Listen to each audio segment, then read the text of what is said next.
Hello. Welcome to the stream. In just 30 minutes, the World Championship will start. We'll be commentating every one of Swiss and the top 4 match. We will not be watching a stream. We will be joining via the in-game client where we can watch the games, just like we did with the M&P World Championship preparation tournaments. So let's just turn back on the music.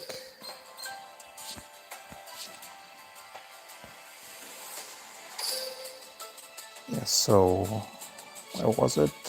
It was here.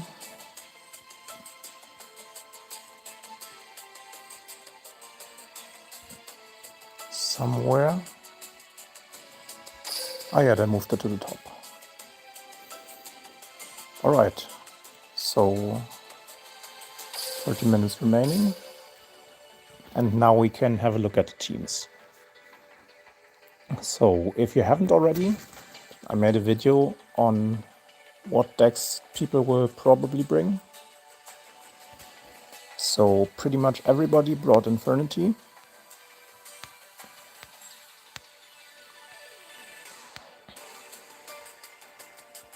Yeah, 16 Cardins. Then we have, how many usays do we have? 1, 2, 3, 4, 5, 6, 7, 8, 9, 10. 10 usays. So a lot of Stardust. We have a lot of Esther Phoenix. I think everybody brought the hero. No, Ashu didn't. So 1, 2, 3, 4, 5, 6, 7, 8, 9, 10, 11, 12. 12 the hero. Oh yeah, where's Golf? Have to check for his name. Viper? Ah yeah, Golf is here. So Golf is... Oh, Golf actually brought Odeon. He brought 5 characters that can all have legendary skills. That's very clever. Like in the MNP server, we have 6 people attending Worlds, so I know that one Odeon is actually playing a legendary skill, which is Centurion. So if that's the only Odeon in the tournament, Garth is actually playing Odeon Centurion. Yep, that's the only Odeon in the tournament. So the Centurion is actually on Garth. Oh, hi Bugs Bunny, thanks for joining the stream. So, yeah, so I think either Garth or Sniffers are gonna win this time. Yeah, so I knew from some of the players that they just learned some combos recently, so I have some insider knowledge. Paris obviously has Harmonica on Silvio, we saw that earlier. And he has the other archive skill branded he has on the other Carlin. Oh, he was actually the only one not bringing Carlin as Infernity. So we also saw his other decks. He played Blackwing, D-Hero and Stardust during the preparation tournaments too. So he's basically bringing exactly the same roster as in our tournaments. Neck 1. Yeah, I'm not sure about the Kyber yet, but I'm pretty sure it's not precious cards but an archive skill. Yeah, Sniffis, he was bringing Valmonica on Rio, and he was... Yeah, so Sniffis is on Bestial, Valmonica, D-Hero, Blackwing and Infernity. Neck 1, probably similar.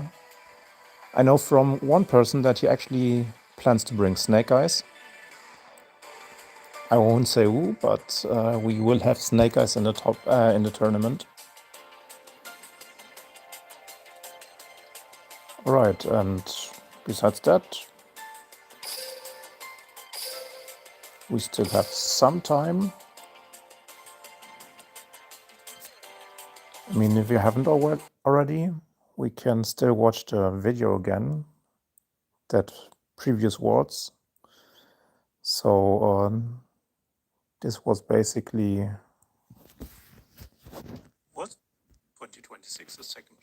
Yeah, I'm pretty sure that the Odeon is actually Centurion. Yeah, so we know those players. So Zhang Hao from Singapore. I don't know who that is. Yeah, 25 minutes until we start. So 4 rounds of Swiss. Finals will be on Sunday. We already saw the decks. Card limitations are clear. So yeah, most people will bring Bestial branded. Pretty much everybody will bring Valmonica. I know of one person that doesn't bring Valmonica. Snake Eyes will also see play. I know of already one player who will play it. Centurion will not see play as an archive skill, from what I've seen. And yeah, the legendary decks are basically just decks that want to go first.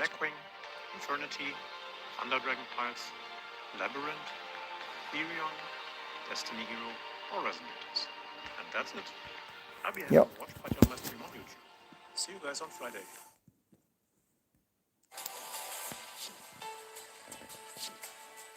25 more minutes. So, who is your favorite to win?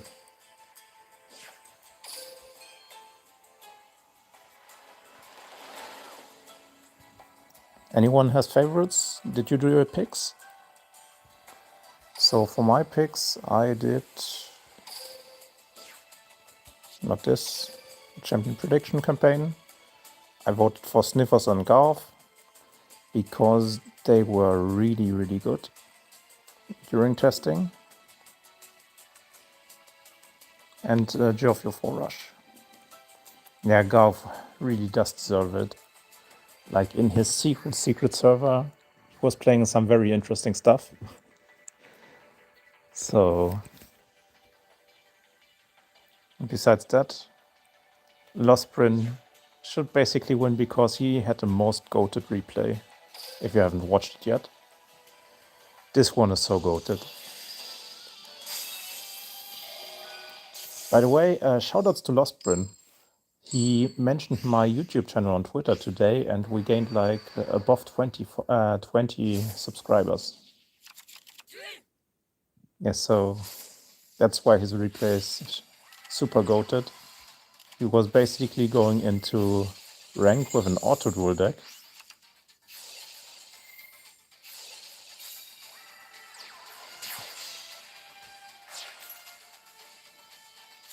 For whatever reason, the opponent ended like this. And yes, that's the replay he submitted as his favorite replay towards. Because he queued up with an auto duel deck and just farmed his opponent. Who else memed? I know Sniffis was having a Shadow replay, Paris 2. I think either Viper or Enz were memeing. I think Viper was memeing. Ah no, it's just Stardust Mirror. No need to watch that, to be honest.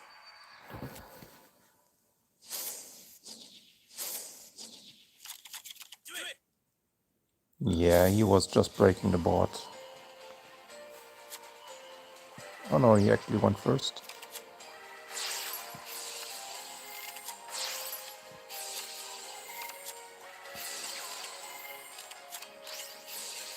Yeah, I'm not missing this format. Imagine searching Necro Valley for free, then going into double 12 and going into the third one on the opponent's turn if you want to. Like here he goes for Satellite Warrior, but set 3 Necro Valley.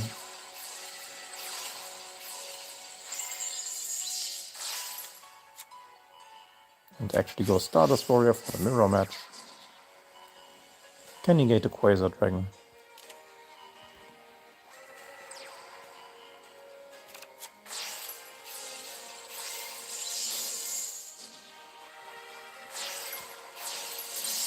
Or the Satellite Warrior, then goes Converging Wishes, Shooting Star, still has dropped it.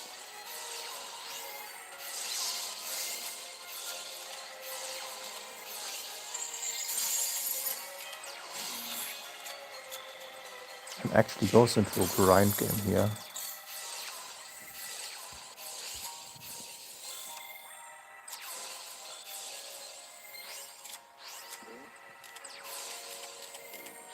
Oh, is he gonna deck his opponent out?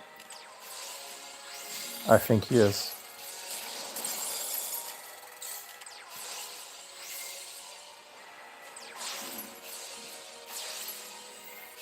Gets back his resources, but now both can play.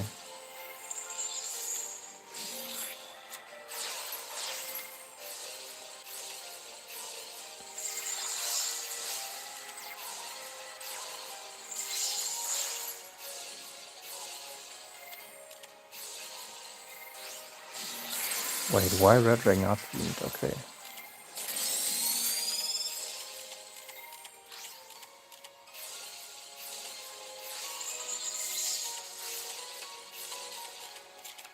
That's just gonna be deck out.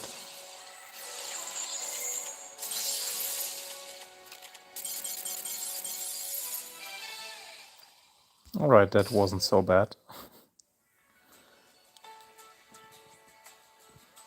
So who else had goated replays? Did any of you guys watch the replays?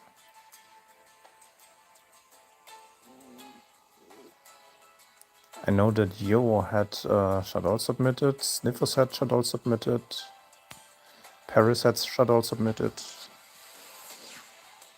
Let's hope Ens has Galaxy Eyes, because a lot of people in the MNP server were memeing about Galaxy Eyes and bringing it towards. Oh, it actually is the Galaxy Eyes replay. Alright, nice.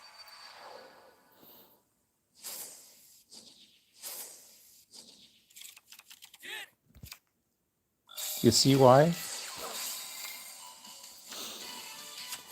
This meme actually came to play because in Team Wars, when Stardust Wars meta, people were attacking Magic Cylinder just to FTK, Converging Wishes Stardust attacked.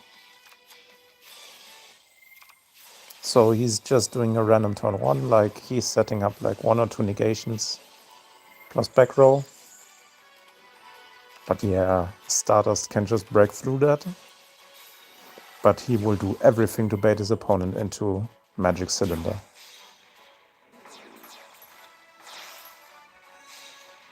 Like he just goes for the standard board, adds back the jumper, then sets 3 cards. Eclipse, which is kind of fine.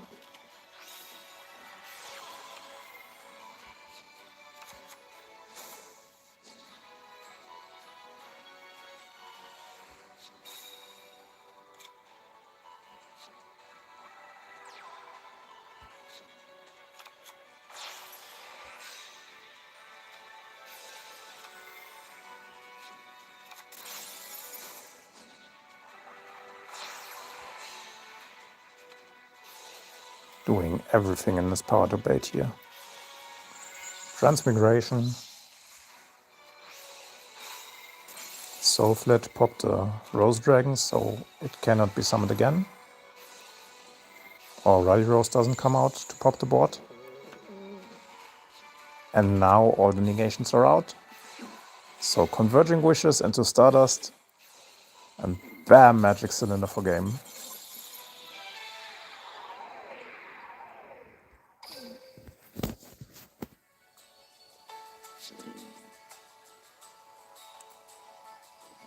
Who else do we want to watch? And Laurentino just submitted Shadol anyways. What did Senzo submit?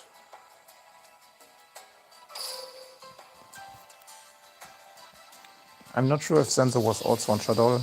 No, it's Stardust. Alright. So just Ens and Lospreneur memeing.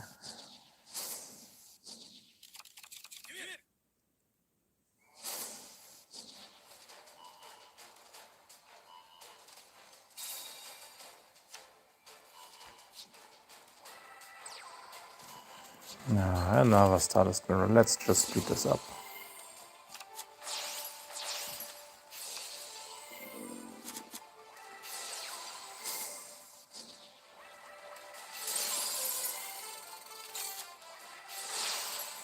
Were any of you guys actually enjoying Stardust Mirrors?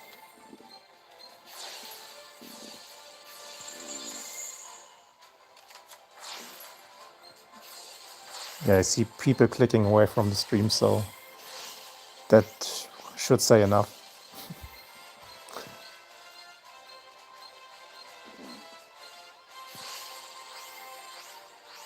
Yeah, extra deck rip. Let's see if he can actually come back from that. I mean, Stardust does have 14 extra deck cards, so should be possible. Oh, he ripped all the targets for the skill.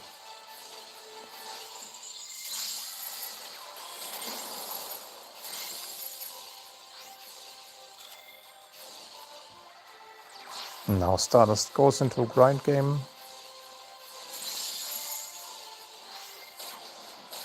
And he just loses to back row.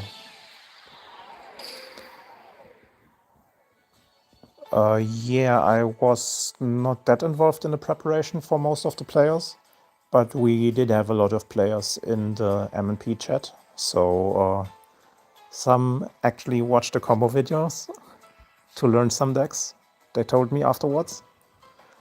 And we also had some threads for decks. I'm sure people were using that, so partially. And for the M&P tournament, I basically never felt confident on 5 decks at the same time when we had the tournaments, because the boxes were just out then. So I just indirectly helped, not directly. So do we actually have it here? No. So let's go over the rosters again.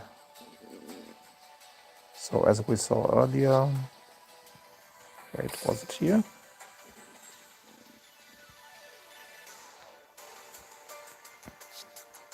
No, it was here. So yeah, it will be starting soon. For those that joined a bit late, so we know from Sniffis that his lineup will probably be Valmonica, Bestial, D-Hero, Blackwing and Infernity. From Neg 1 we don't know anything because he didn't test with us.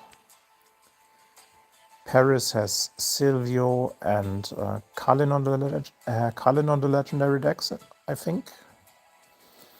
So he should also be on Bestial. Yeah, he is basically on nearly the same lineup, but instead of Infernity, he is bringing Stardust. Or he leaves that open, but Silvio is Valmonica 100%. So we will see which one is not a legendary skill.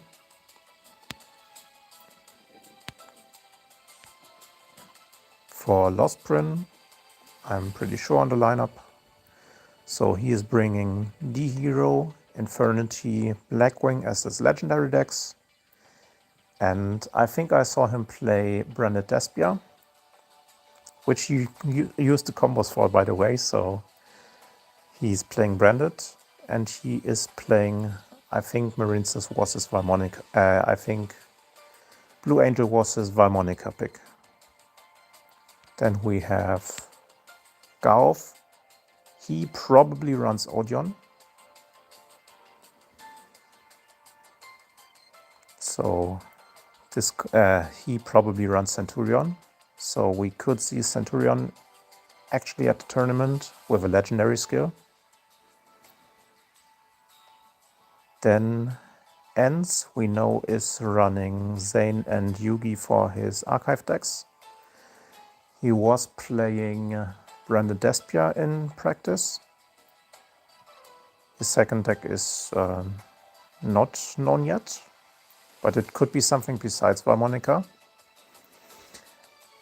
And yeah, Esther and you say are Stardust and D Hero, and Cullen should be Infernity. Norrentino also on Stardust, Blackwing and Infernity.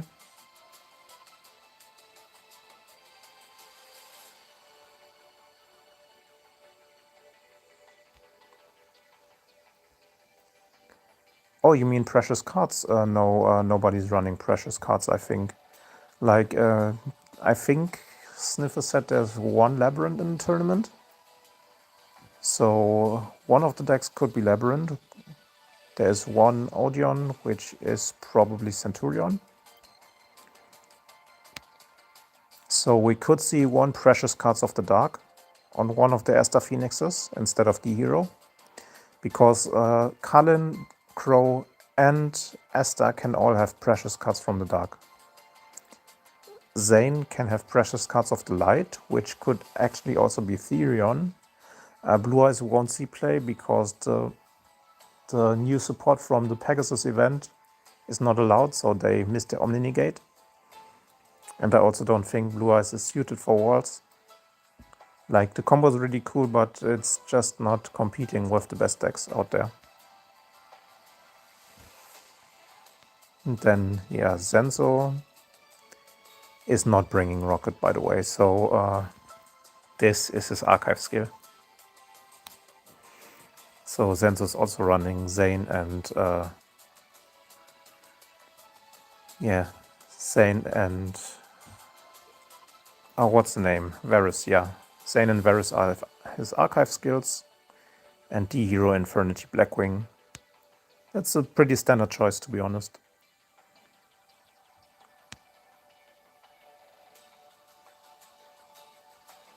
Oh, there's actually second Odeon. Alright, so we might just have Odeon with Centurion and Odeon with Labyrinth. So probably no precious cards in the tournament. The advantage that Odeon has over precious cards is that you can, the turn you summon Lady, you can activate the trap you set from deck with Lady. So what Labyrinth does with this is they set DDG, so different dimension ground, or they set mutually effective destruction and draw phase. Oh, that's why you voted for Kagura, okay. Yeah, so they can basically set a trap and draw phase with Lady, and then they flip up mutually effective destruction, which stops the opponent from using skills that reveal cards. So Snake Eye skill, Bestial skill, Centurion skill, Valmonica skill. It basically stops most skills, like the skill 2 still works, but the skill 1 does not. And stunning the opponent for one turn is normally enough for Labyrinth to snowball the game.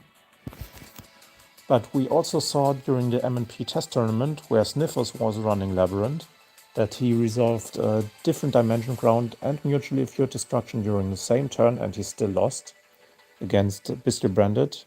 Reason being that banishing his own level 8s is not that great. So we will see how this performs. I mean, it will start in 7 minutes. So what are your predictions? Who's gonna top? I still think Garov and Sniffers, but for the top 4 we have 2 more spots. And this time there's no Kama 3 in the tournament. Like, Kama 3 had a crazy run last Worlds. I think in Swiss he went 15-1, so he basically nearly 3-0'd everybody. Sniffer said that before finals he was 17-3. So that's absolutely insane. Or maybe, no, he was 15-3 or something like that. Like, Kama 3 was super insane last Worlds. He was also the one that invented non-fusion area and Sky Striker. He also played it in Speedroids, and that's why he performed so well last Worlds. Like, he had non-fusion area decks against Shadol. And maybe this time he was testing with some of the people. Maybe there will be influences, because Neck1 posted again this year that he had to basically change all his decks on the last day with the deadline hanging over him.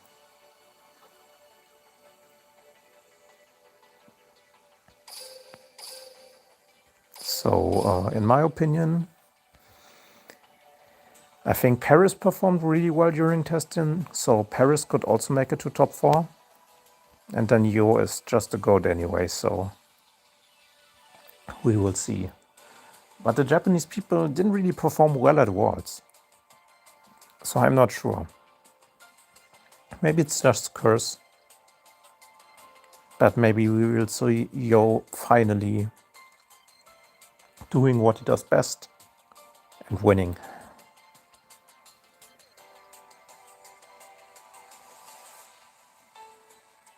Okay.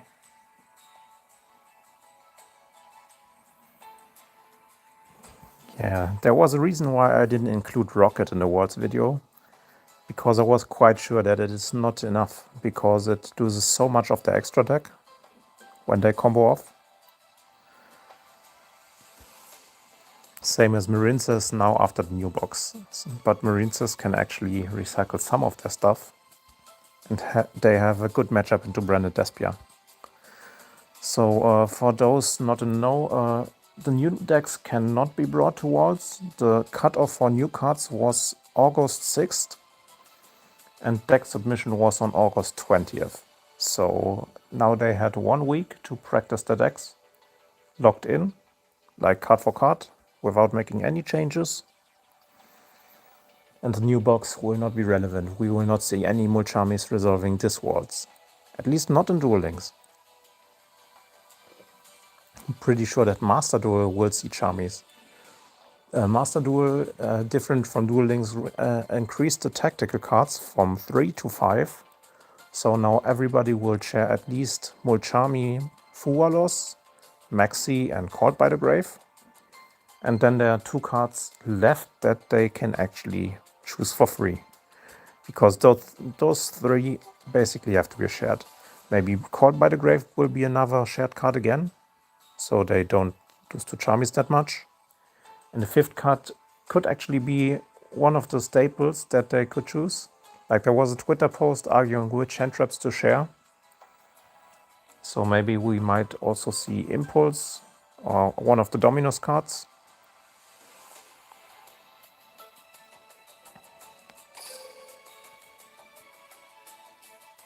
Alright, so 3 more minutes. I'm really excited for round number 1, as are all the players in the tournament.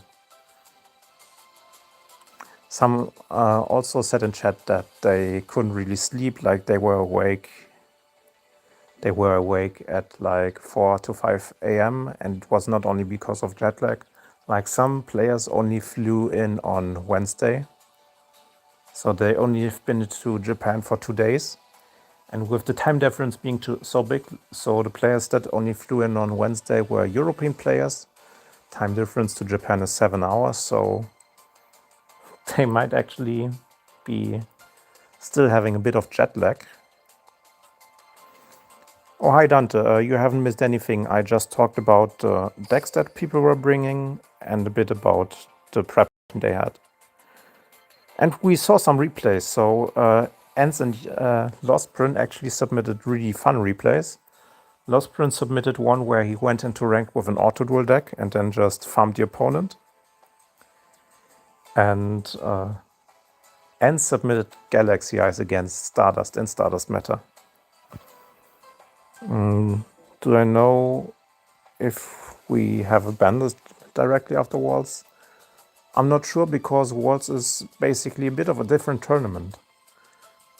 So the last ban list has been some time. We might see one before the KC Cup. So like we still have a minute left. Did we have a KC Cup announcement? I think we have one for September, if I remember correctly.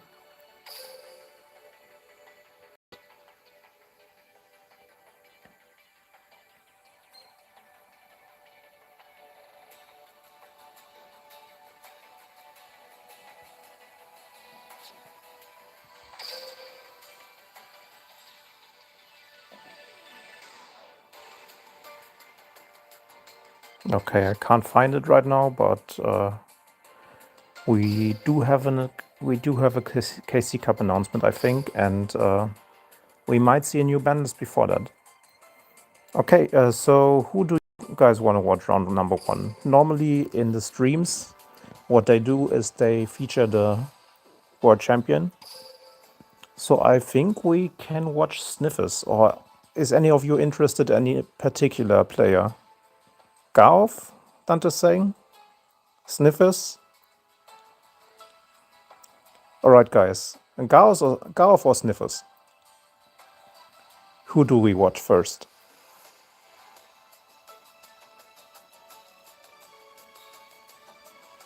Because it is 2 a.m. So 9 a.m. Japan time. They will start round number 1 momentarily.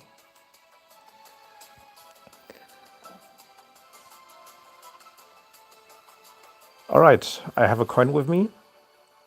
So, do we choose heads for tails or heads for Garth? Alright, let's do Sniffers heads and Garth tails. And see how it lands.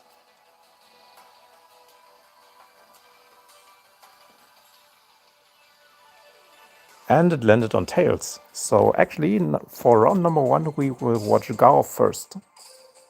And then see if Sniffers' game is already finished when Garth finishes. So for the M&P tournament, people usually started off with a legendary skill. Alright, Garth number 1. Dante, you won.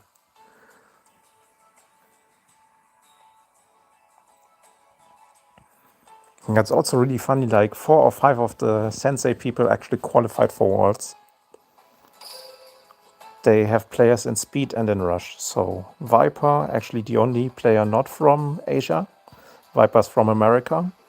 The only Sen member that's not from Asia, I think. So Viper, Garth, Tiras is also in. I also really want to watch Tiras because he is basically branded one trick. So he will definitely have branded on one of his characters.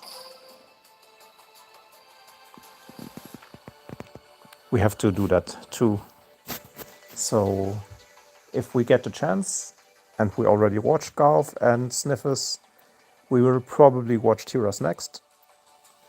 Yeah, so Sen Greed is on Rush. Tiras, Viper and Garth are in Speed.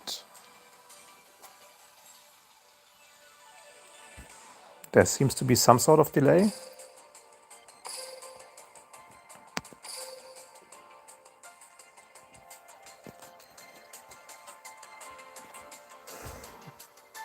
Come on, Konami, please.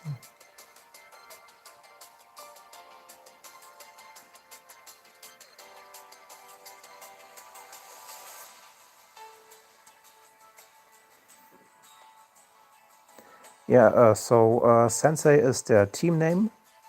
And Sensei is also Japanese for teacher. So I guess that's why they call themselves like that. Because Garth is really big on educating players. I actually don't know who the team leader is. I think it is Garth. At least for leagues, when we played against Sensei, he was. But who knows? I'm not that close to him, so I can't tell.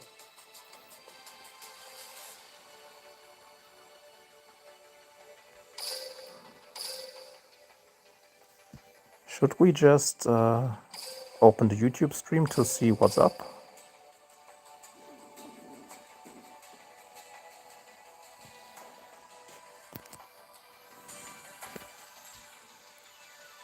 Yeah, there's no real school for Duel Links, but he has servers that help people get a lot better at the game. Those servers are not publicly available. I won't share anything.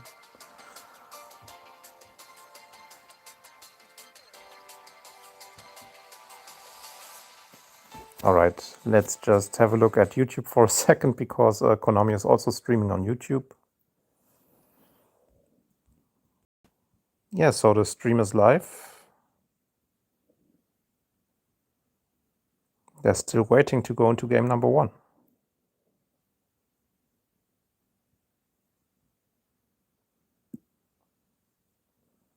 Also, in case you didn't know, Konami made every one of the players do one of the character poses they had on the lineup.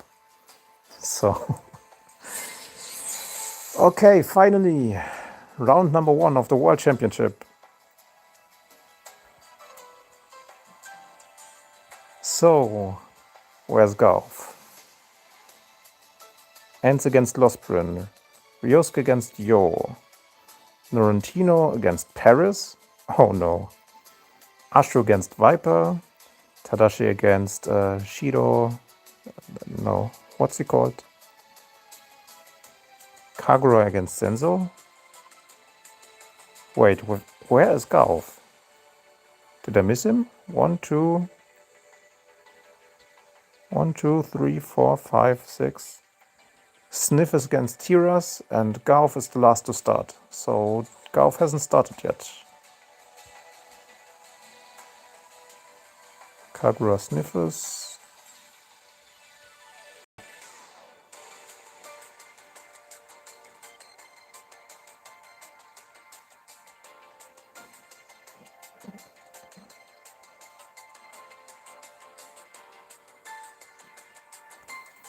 Yeah, so Golf's game is the only game that hasn't started yet. Yeah, Golf is against Misaka and they are still in pre-duel. So let's just start out with Sniffs in that case, because they are still in pre-duel.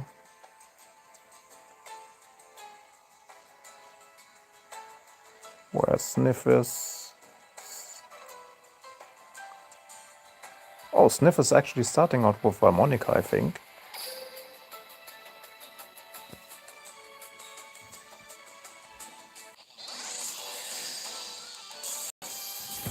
Alright, so we have Suzu against Tiras. Tiras actually not bringing Infernity here, but starting off with... Is it Brad? Oh, we actually get to see Tiras in the first game. Playing the deck he's best known for. He's so goated on Pistol Branded. Let's just see. So Sniff is actually going first. No droll. Starts with an additional scale, very nice for him. Because now he can't reveal the scale, but will always reveal a spell trap. And Madara is also really goated with the deck. But Tiras is a number in and for itself. Because Tiras basically was one-tricking the deck on Master Duel before it came out in Duel Links, and then has played it ever since in Duel Links. Yeah, so Tiras is probably the best player in the world on the deck. No doubt about it.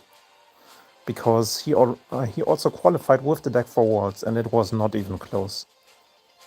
Like, he had such a good run. Sniff is taking his sweet time here. Already has the Hereditary in Graveyard as setup. Now he needs to get 2 more counters on his cards to enable the draw 2. Probably thinking about what to do with his hand here. He can still go into Dugarus. Yep, goes into Dugarus.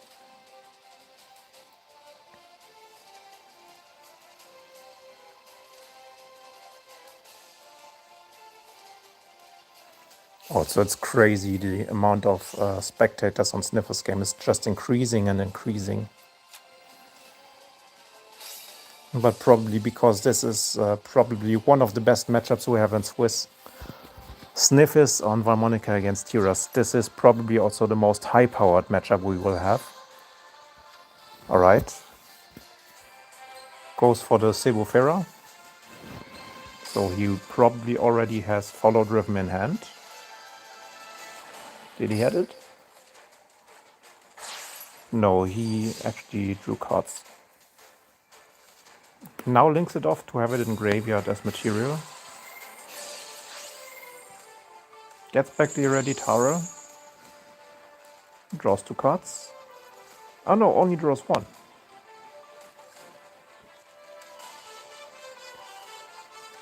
but keeps his resources a bit lower.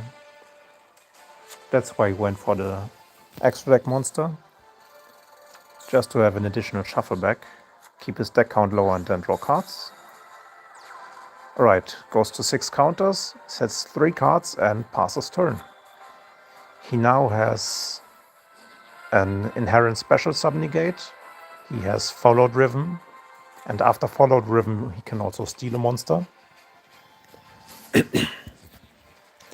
He has Counter Trap, and the last back row is probably Creation, which he can use with the monster he steals from Tyros here.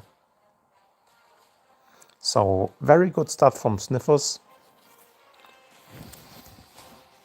Let's see the goat on Branded.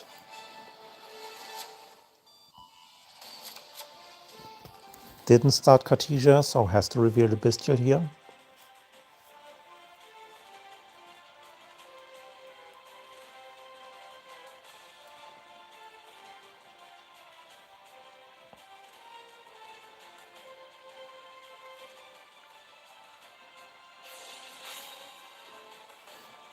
First action Rebellion, so he's pretty confident there's no draw.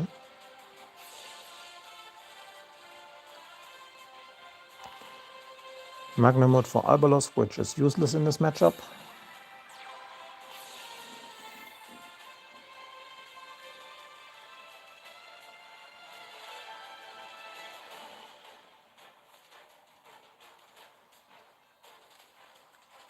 Sniff is actually thinking about Follow Driven here.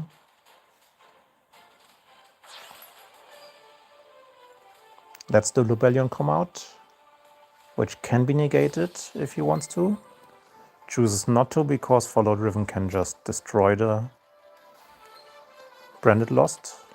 Now he uses it, so Branded Lost goes to the graveyard.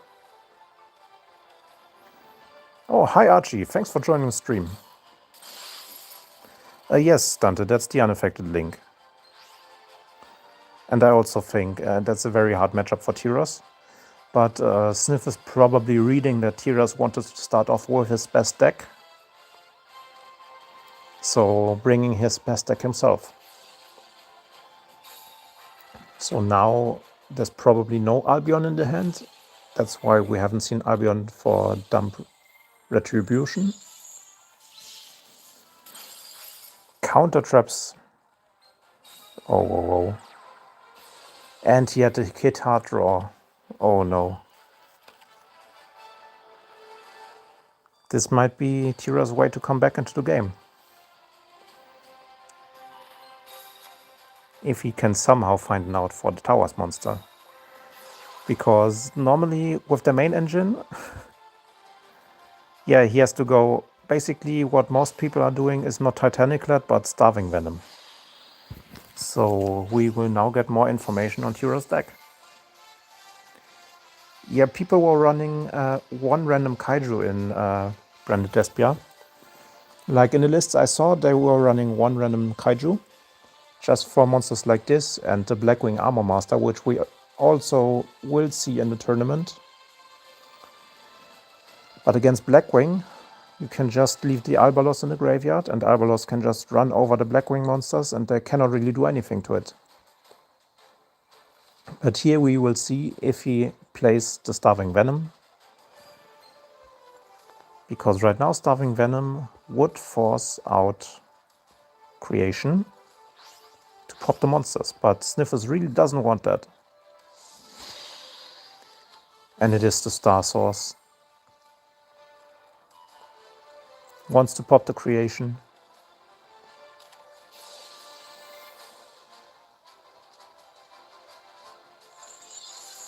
Now we have to see if there's Branded in white or Branded in red left. Because if there is, we might see Sniffers lose this. Okay, pretty sure there is one more fusion. Yes, this should be Branded in red. And he plays the Starving Venom, right? Because he goes battle phase first. He plays the Starving Venom, and Starving Venom is able to swing over it.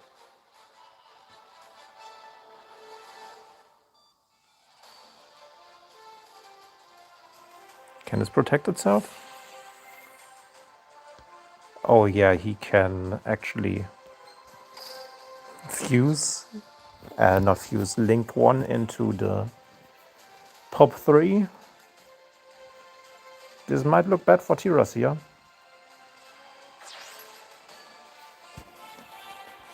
Goes link 1. Oh, actually wants to copy the followed rhythm here.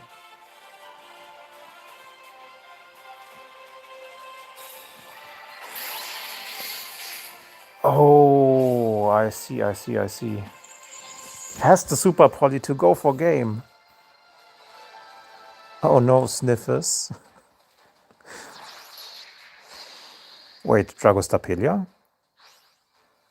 Ah yeah, he can block.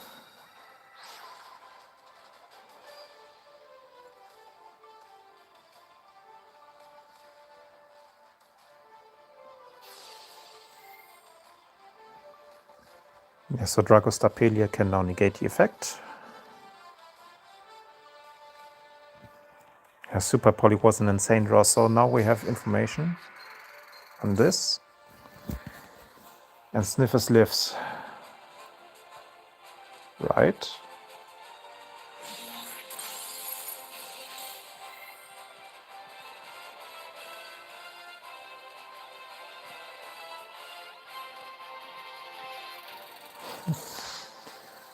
Sniff is actually beating Super Poly and Starving Venom here. And that's it. Sniffis is up 1-0. Beating Tiras on his best deck. And now we can finally watch Garth. So Garth is in game number 1. Finally, they updated it. Alright, so Garth against Misaka. Garth starting off on Stardust, it seems.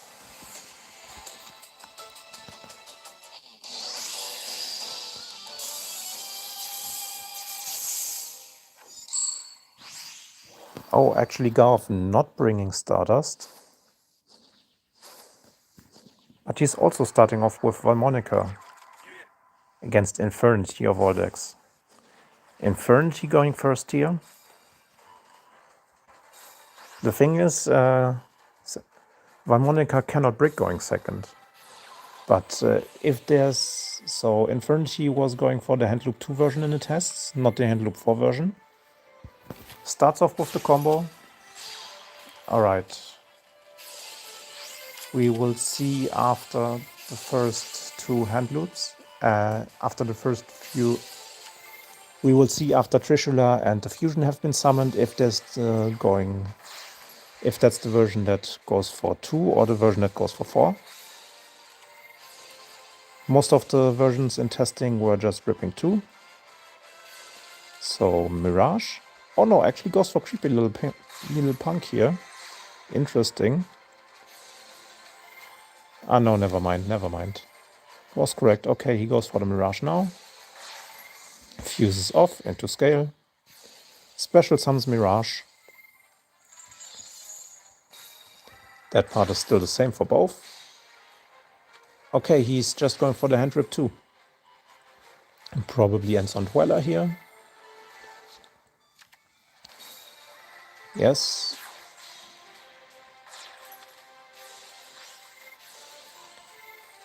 Yeah, Tiras was losing anyways. Like, there was no point of him to play on. Because there was trap in graveyard, so... He may also have been low on time. I'm not sure. You have to realize that they're playing on not on cell phone, but everybody's playing on local area networks, so they're all playing on computer. You actually see Thrust in this deck. Probably means that his tactical cards are not in this.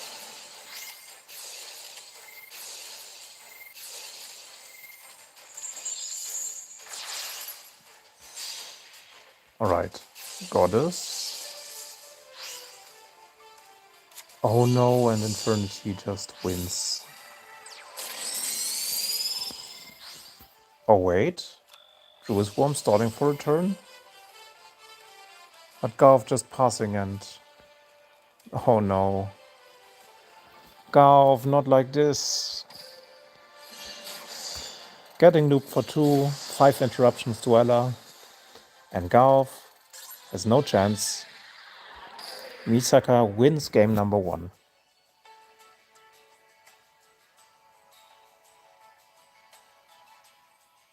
Alright, who else do we want to spectate? Earlier you said Norrentino, right? So in game number 2, Norrentino is actually up 1-0 against Paris. Oh yeah, Infernity is toxic. You're completely right. If they win the coin, they can do some very nasty things. Norrentino up 1-0 and Paris going to Valmonica.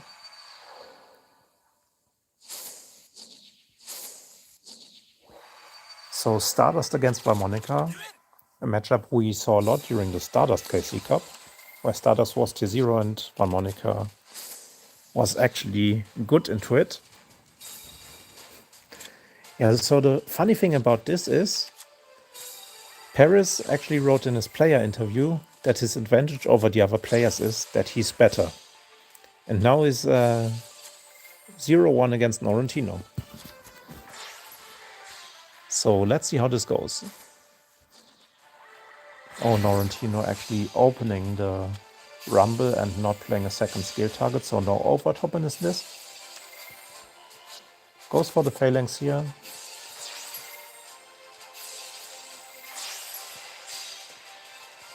Oh no, he also... Did he open the trap too? Yeah, surely Norrentino will not get banned again. Okay, actually leaving it like this. Getting Dark Rulered. And that Dark Ruler really has to hurt, because now he only has 1 unaffected Crimson Dragon. So can probably go for the Supernova here. But Supernova gets checked by Trap. So Paris in a very commanding position after just 1 Dark Ruler.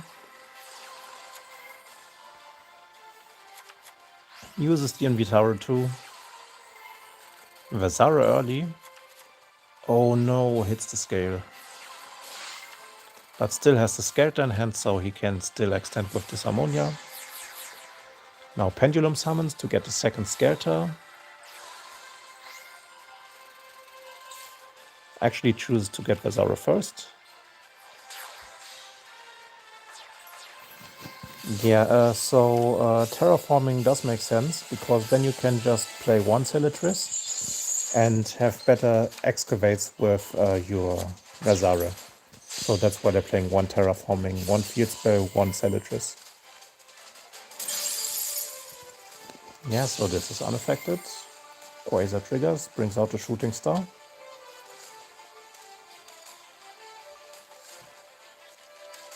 And now we're back to life.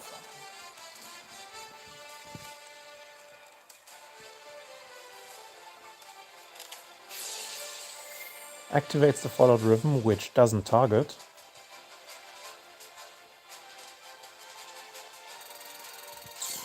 Norrentino choosing to not respond.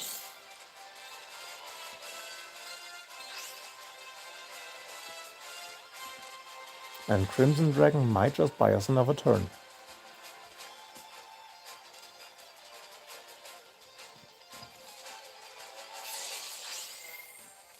But now it can be attacked, right? Yeah, it can be attacked.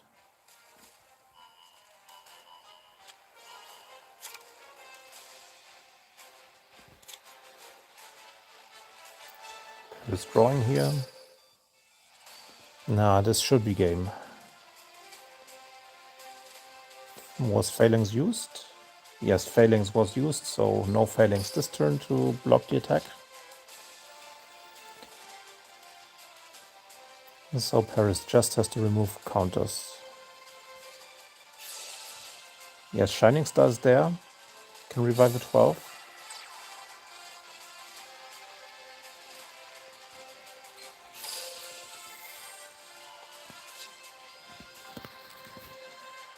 I still think Paris is winning. Even if he doesn't win this turn, the issue is that Stardust doesn't have a lot of resources as follow-up.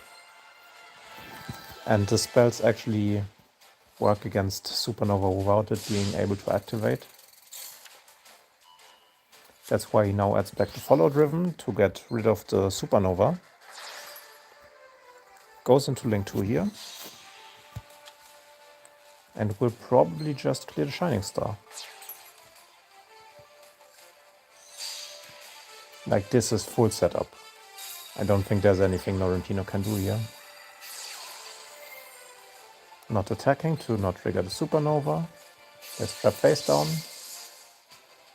So this will just bounce the Supernova.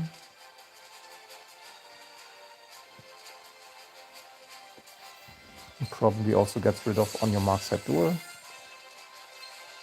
because that could draw 2 cards next turn. And Vara can negate Synchro Summons. So I think Paris should have this.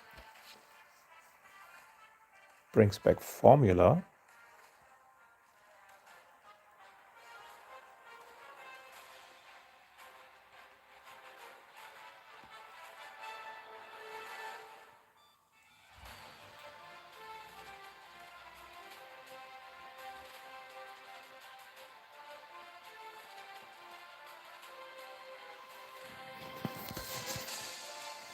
And just goes Battle Phase.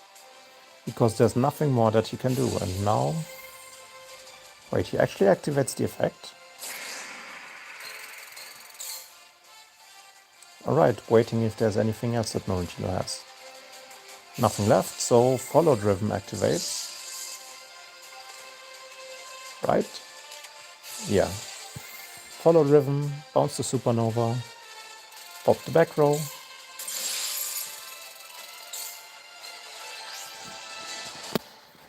Now he can copy Follow Driven, bounce once more.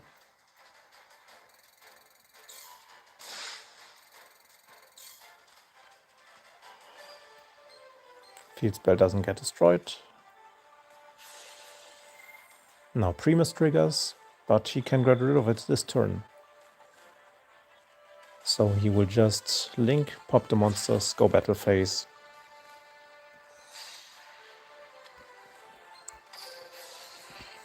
He still has counter trap left, right? Oh no, Hereditary is banished. But yeah, that should be lethal.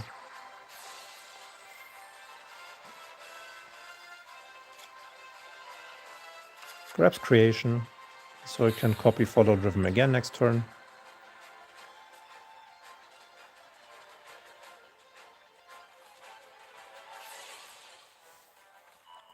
Shining Star Dragon. Yeah, Norrentino, I'm sorry. You're not doing anything here.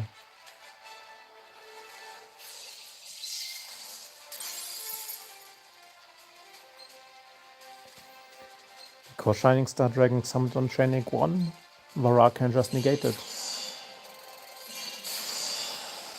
And with that, Paris equalizes. Norrentino 1, Paris 1.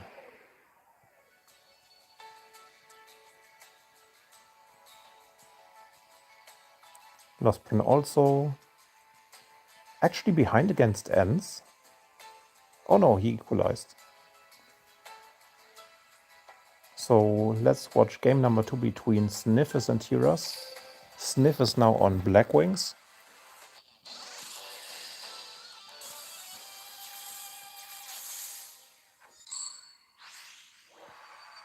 Tiras losing the coin with Stardust against Black Wings. I haven't seen that matchup yet a lot.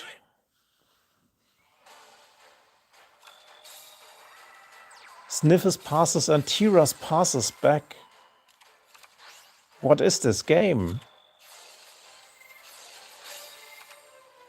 Oh my god. Sniffus passed 2 times now. And now actually gets it off.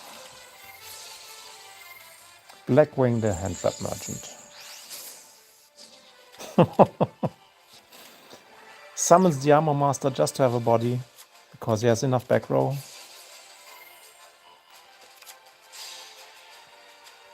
Actually summoning the Raikiri to pop. Getting dropleted.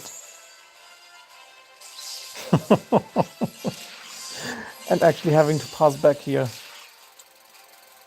So we know Blackbird close in hand, and we know the last cards are probably hand traps. Archery.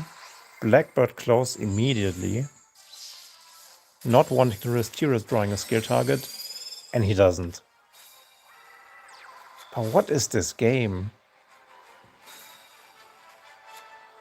So Blackbird close actually stopping Tyrus from going into skill target one turn earlier. Sniff is choosing to not hand trap here. Hitting the Satellite Warrior instead. Also not hitting the Satellite Warrior. Oh, he had double Lancia Bell. What a way to equalize this. Sniff is just bricking for 3 turns straight.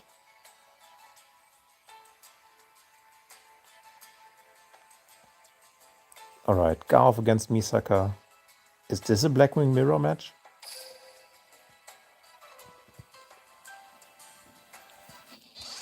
If there's an Odeon, I really want to see the Odeon, because that might be one of decks.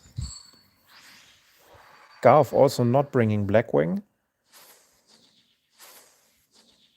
Okay, Garth running Bestial Branded on his Crow. And going second into Blackwing. Is he actually running Zonda? Man, Misaka's crazy. At least now we will see if Blackwing actually goes for the one text Dragon Board or if they end on something else. So Twin Shadow for Silverwind. Oh no, getting hit by the drone Lockbird. That hurts. But he still gets to play because he already opened his combo. Just doesn't get to add back a lot. Still adds back the Sudri to hand. For the second normal sum, approximately. Yeah. So just loses outer cards in hand here. But draw really hurting here. Sends Orochi to graveyard. Zephyrus bounce. Getting the second special summon back. Going to Hot Red. Going to Assault Dragon. Yeah, going only for one text dragon. Actually full combing through Droll and Lockbird here. And leaving the graveyard setup just like in my combo video. So he now has one pop from the graveyard. One Omni Negate from hand. His set card is probably Twin Shadows. Has an Omni Negate here. Has a text dragon here. Getting rid of the pop early.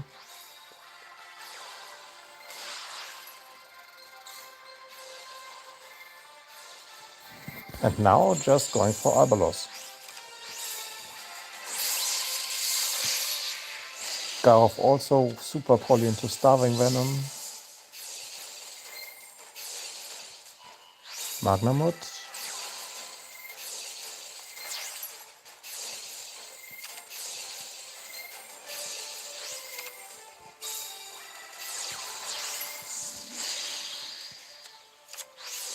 Irradiate here, grabbing the Mercuria, and summon Cartesia as follow-up. Activates Twin Shadow just so he doesn't die.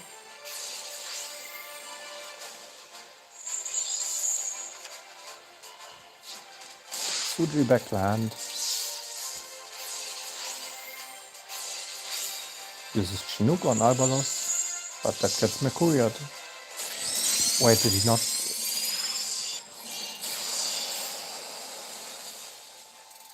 Oh, Misaka not using the Chinook and damage step but actually on attack declaration.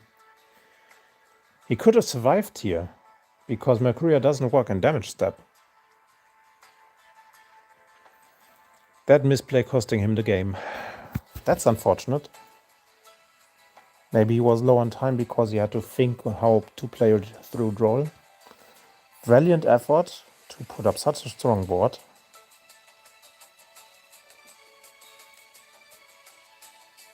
Alright, so Leo is an archive skill, but I don't really want to watch Destiny Hero. Viper already 0-2 against Ashu. No Odeon in sight. So let's see what -1 has on Kaiba, because that could go either way. It's probably an archive skill, but it could also be Precious Cards of the Light. No, it's this archive skill, okay. Archive skill against Blackwing. And it is this matchup we just had. Blackwing winning another coin. Let's see, not bricking, not doing the sniffers. Actually discarding Sephiroth, which is really nice. Banishing Shamal. Because they opened with the Black Feather Whirlwind. Now we will see double Sudri.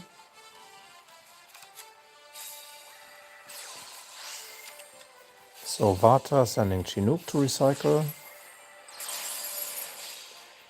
Going into Nothong. Nothong triggers the Shamal. Getting back to Sudri. Sudri summoning itself out again. Actually going, not bouncing the Feather Whirlwind here. Probably space reasons. Oh, goes into the Assault Dragon early. And he goes for double Assault Dragon here.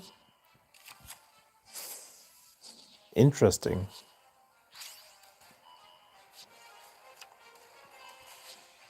Very interesting indeed. Chooses to hold the skill.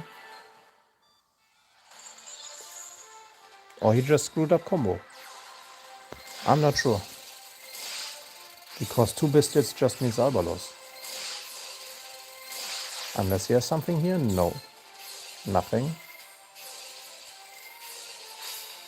Chinooks the Albalos.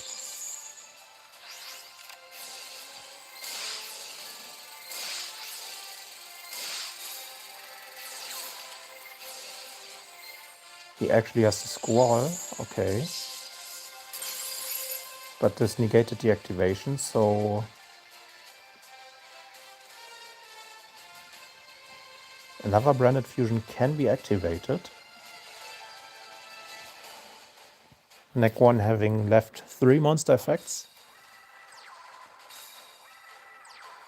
Then he would go down to 100 life points.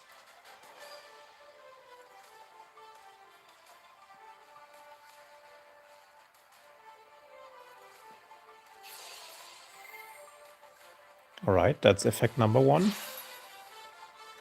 Having to fuse double Cartesia into Grangoniol. Oh no.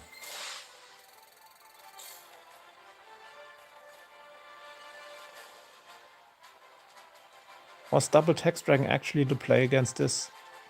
Because he held a skill. So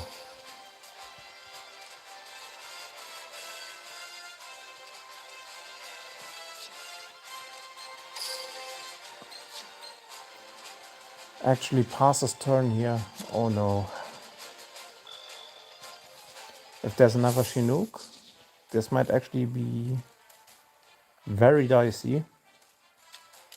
Now use a skill, gets the Omni Negate. Now controls the Blackwing Synchro Monster. And he could go into full Armor Master here. Activates the Sudri. Is this once per duel? This is once per turn, so he can still tribute one of his monsters to summon level 2 tuner.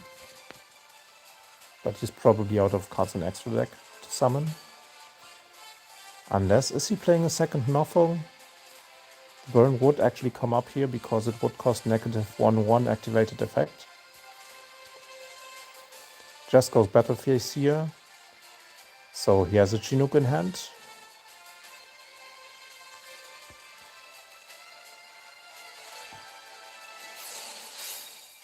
Uses the Chinook.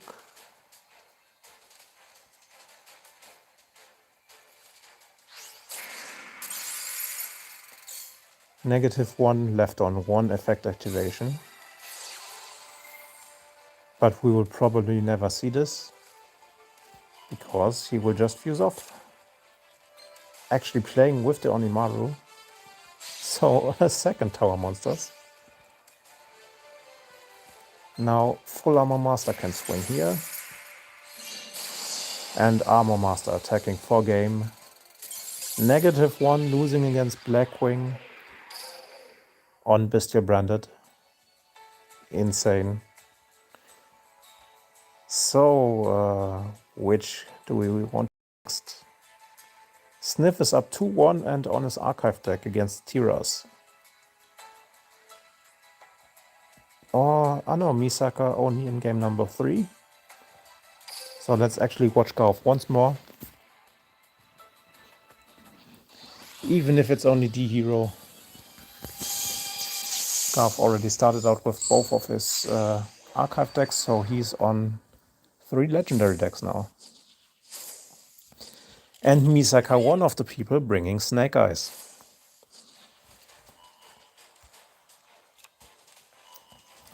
So we finally get to see how Worlds players come up with the hardest deck of the format. So normal summons Ash, it's probably gonna be Sunlight with Nightingale. Actually plays the Startlings there. Goes for the wanted here, now that he checked for Droll Lockbird. Chain blocks the Flambird Dragon. No, actually doesn't do it. Goes Promethean here. Oh yeah, he already checked for Bell anyways, because he activated Wanted. Goes for Nightingale extra monster zone. And my game just froze. Great. Let's just reset.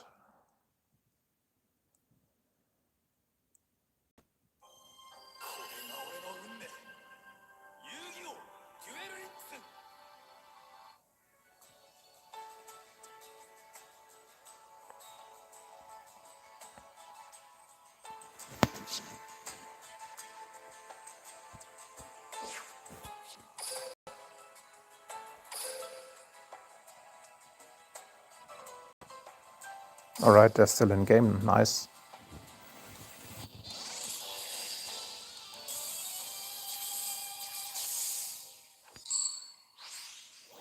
Yeah, so the reason he did not block the chain block, the Flambird Dragon, is that Wanted already checks for Bell. So he was never in any dire straits to chain block it. So the interesting thing to see is if Garth is actually on hand traps or board breakers with Destiny Hero. Because we have seen both already, but we also saw that Josh Fishy played through Plasma DP and 4 hand traps on Valmonica. So I'm sure that Garth will rather take the board breaker approach, because if he gets, if his board gets outed, he will lose anyway. So he'd rather probably have board breakers to have a chance to win going second, without using Doomlord effect at best. Alright, so we will see Nightingale again. Diabellstar, sent to Poplar, set Silvera. And passing turn with Startlings there, Silvera basically full setup. Also enough names in graveyard. So very nice combo here from Misaka.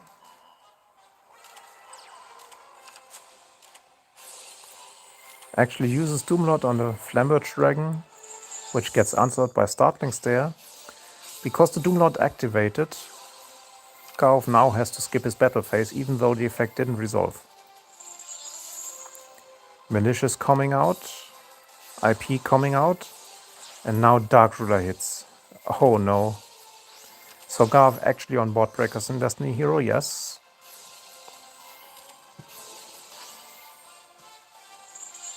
Oh, he actually chose to let this Dark Ruler resolve. Yeah, he had... Okay, makes sense. Yeah, he had Silvera. So Cross Crusader getting hit here. 2 of the back rows already blocked. Promethean Princess.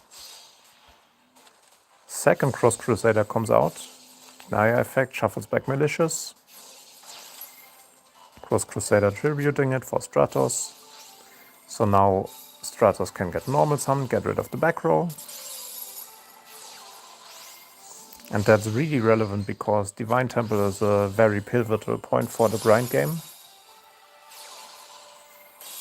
Plasma stealing everything, and that's looking bad for Snake Eyes here. Grabs another Ash, recycles Poplar. Normal summons Ash, he can still summon from deck. Summons the Flamberge Dragon. And now we're back to life.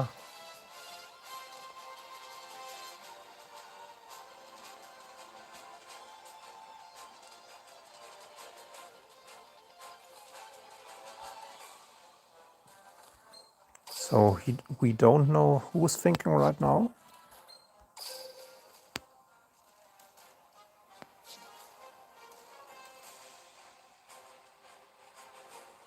Or if the replay is bugged. Ah, no. Actually, Garv thinking here to pop the Flamberge Dragon. Actually popping the Promethean Princess. And Misaka just passing turn.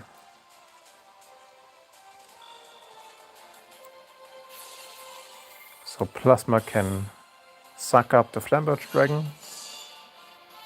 And attack for lethal. Snake Eyes going 0-1 in Worlds. And Garv going up 2-1 in the match.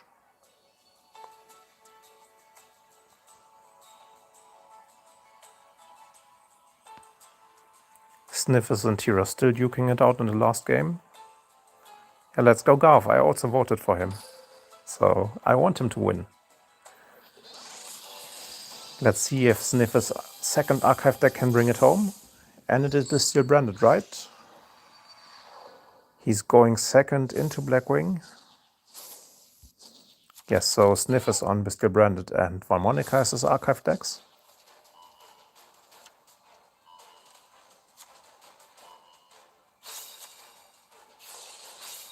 Let's see if Tiras does the better combo.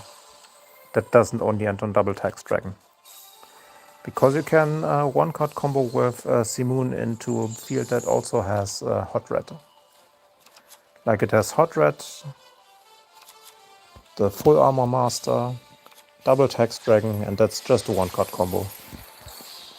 The setup with one tax dragon is just better because you have actually follow-up. But maybe he can go for a different line. We will have to see.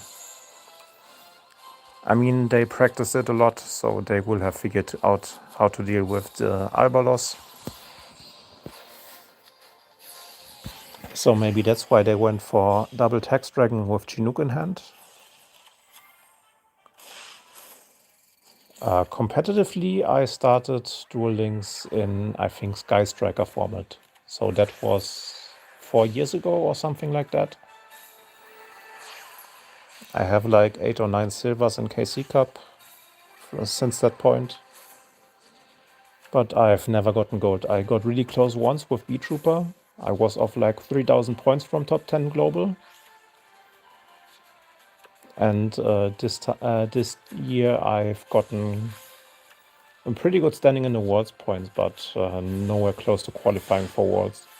Because to qualify for Worlds, you basically have to reach top 5 every KC Cup to be safe. The re-points only start rolling in a top 10. Like I think I ended with like 50 KC Cup points. And to qualify, you would have to have like 200 or something like that. So was still 150 off. Oh, Albeliniatus actually clearing the board here.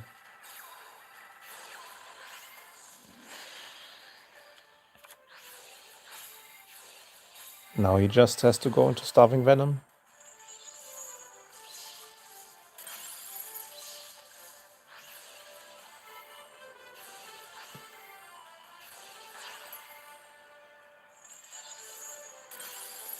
Sniff is playing Branded Beast. Get rid of the Feather Whirlwind. And he is on Branded in white. So Sniff is probably able to win here.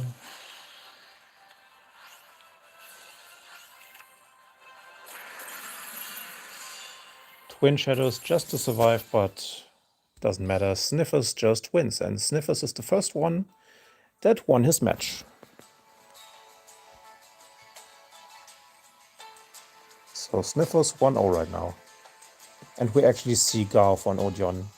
We already saw that he brought his legendary his archive decks. So that Odeon is either Centurion or Labyrinth. Let's have a look. Also, I'm pretty sure Misaka is not on Resonators. That should be an archive skill. Yes, so Misaka's second archive deck is Bestial Branded.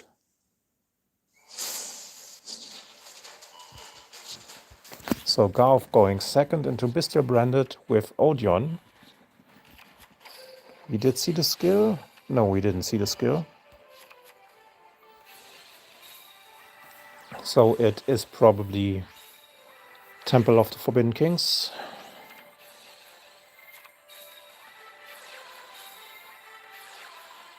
Typhoon, a very nice tech for Odeon because it gets rid of the Lost. So actually no searches here. And getting rid of the Lost so early is really good. Because now he can still get it back with Retribution, but there will be no search this turn. Really stopping the grind game in its tracks, because those two searches that happen on turn 1 and turn 2, they really hurt.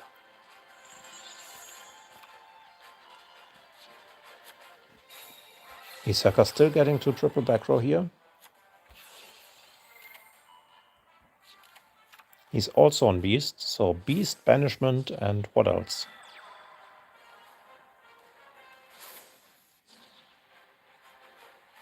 Actually allowing Garth's main phase. And that was a mistake. Misaka should have activated Beast first. Because now he's getting Sphere moded. Mirror Jade triggers. So if this is Centurion, Centurion is still kinda fine. Because they can just summon back Primus. Or they can OTK here. Starting off with a continuous trap. Crawler.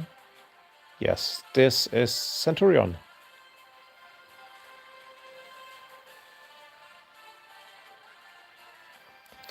So Garth actually being the madman and bringing Centurion towards.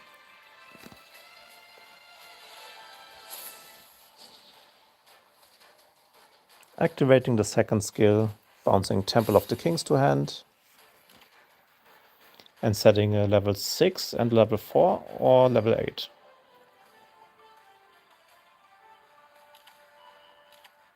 Six Apophis and another 2. So actually keeping the Apophis here. So you can negate the back row. And then probably just playing with his hand now. So that... Druid's War... Is he just passing turn? No way, right?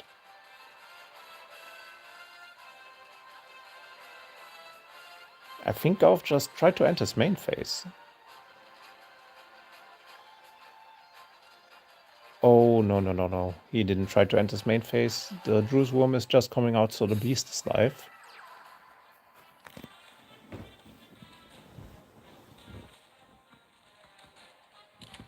Branded Beast actually being really annoying here. because this now forces Garov to chain his trap.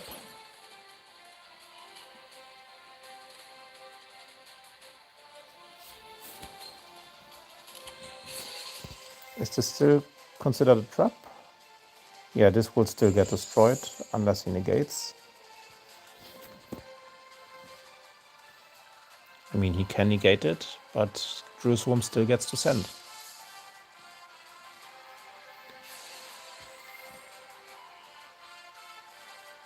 Chooses to send Shapesister to graveyard.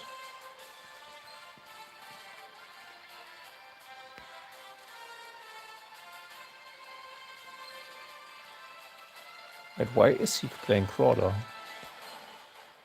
Oh, is it because Shapesister is hard once per turn?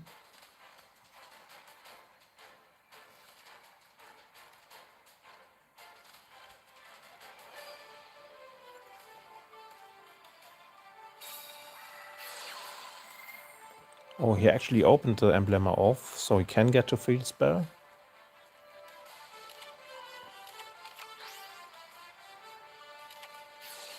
Discard the Temple of the Kings.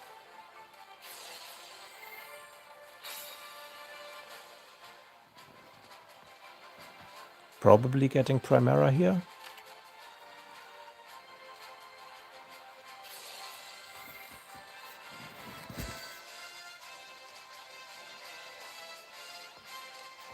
But is there any Synchro 6 that Garov plays? Because that might be the only reason why Crawler's in here.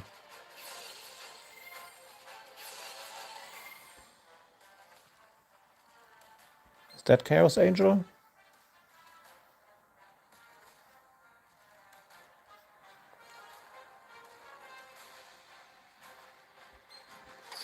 I mean, Chaos Angel wouldn't really make sense here because Banishment is still in play.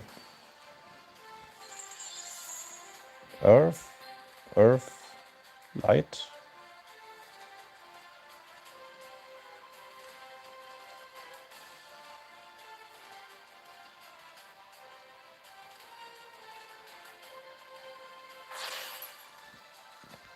Oh yeah, this is 12-2. So he just goes Auxilla here. But he can't get any more Centurion monsters into the back row. Trudea's gone for the turn. Emblema of was already activated. So he's just gonna grab 2 Centurion cards and try to get back up with Phalanx and Archery. Archery not being able to be summoned this turn. So if there's no Gargoyle, yeah, it's just double back row. Okay. Battle phase he can swing over the Sphere Mode theoretically, because Sphere Mode was negated. But Banishment just bringing back the Mirror Jet here. Yeah, also Garov is the only Centurion in the tournament, I think.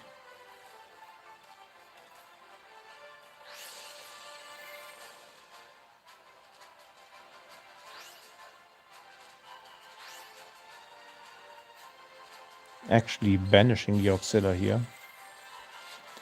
Because with turn player priority, Garov would have had the chance to place the Primera back in the back row. Centurion is not bad, but the issue is it cannot grind against Branded. So Branded going first with triple back row here really hurt.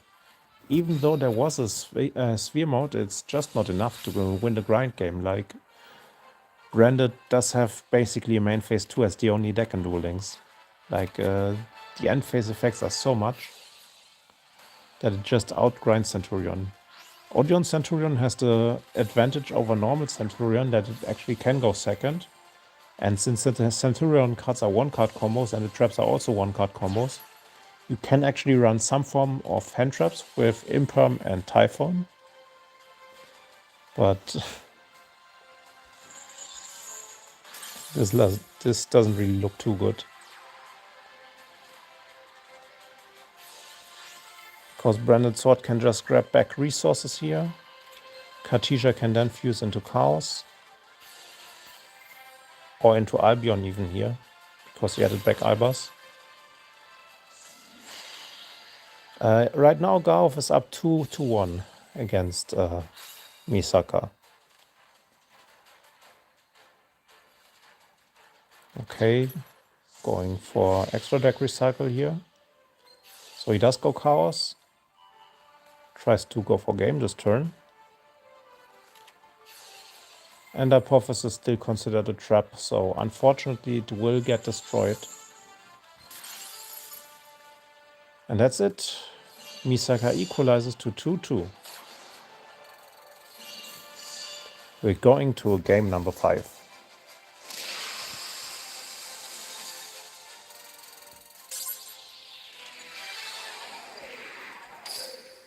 If you want, we can have a look.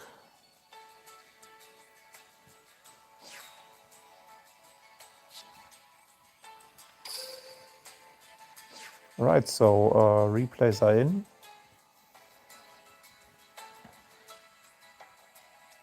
Wait, did game 5 happen so quickly? So Losprin won against Ents.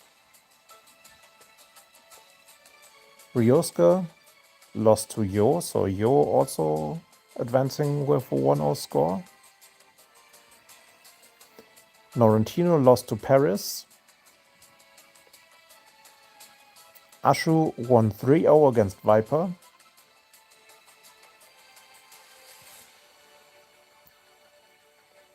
And Shota should be this name, right? I can't exactly read it. So he won against -1. Then we... Oh, Misaka and Gauf are still playing game number 5. Okay. And Sniffis won 3-1. Senzo lost to Kagura. And we get to see game number 5 between Misaka and Sengaof as the last game of round number 1.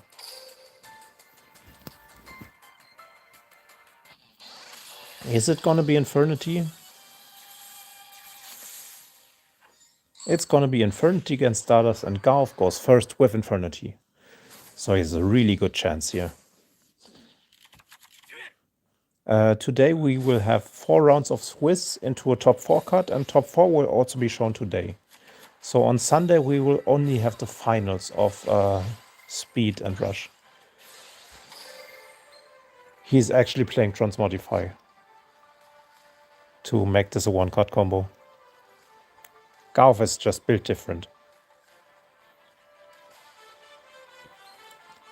Using Transmodify on Infernity Sage to get Necromancer out.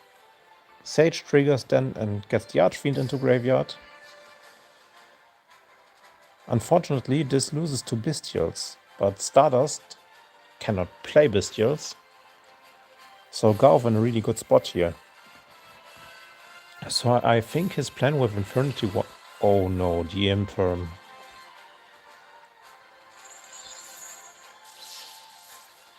We know there's no barrier face down.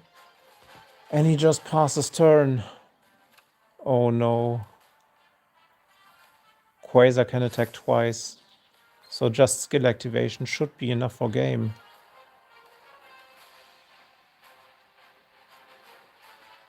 No interruption.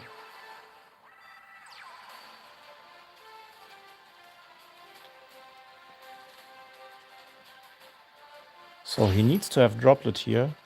Without Droplet, he just loses. Misaka going for Satellite Warrior first to check for Droplet. And if it is Droplet, he will just clear his back row to negate the Satellite Warrior. Alright, he has Droplet. Clears the other back row, negates the Satellite Warrior. It was Droplet Grenade and Transmodify, and then he loses to an Impermanent Stardust. Oh my god. Alright. Misaka taking round number 1 over Gaof. Because now he can just go Primus. Primus pops. Well, he doesn't even need to pop. He can just go Battle Phase here. It's also nearly game. Oh no, he needs to go Primus here. Goes Primus. Activates the effect to add. And now he has lethal on board. Actually reveals that he is playing a second imperm. So we have to keep that in mind. We still don't know which tactical cards Misaka chose. But, oh no, Garth. Garth starting off 0-1 because he loses to double imperm. Yes, 26 cards.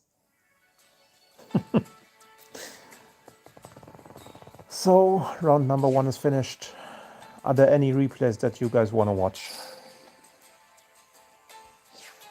Because if the timer is like the one between our rounds, all right. So 2 until 3:30, 3:20, and they have 10 minutes between rounds. So next round will probably start at 3:16.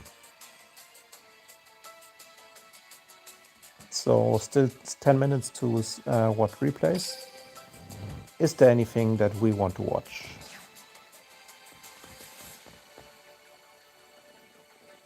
So chat, any decks that you want to see? I think the second Odeon, right?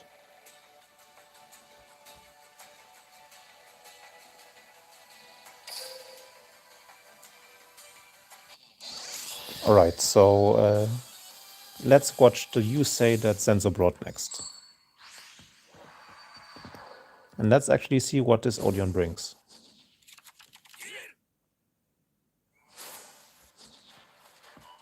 Neck 1 playing D-Hero. D-Hero actually not having the best Odeon Centurion matchup.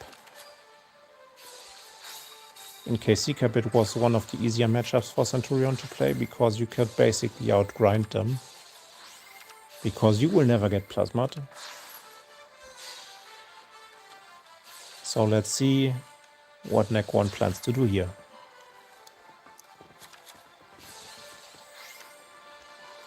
Goes for Stratos, goes for Fusion Sub. Oh, that's the double Plasma line.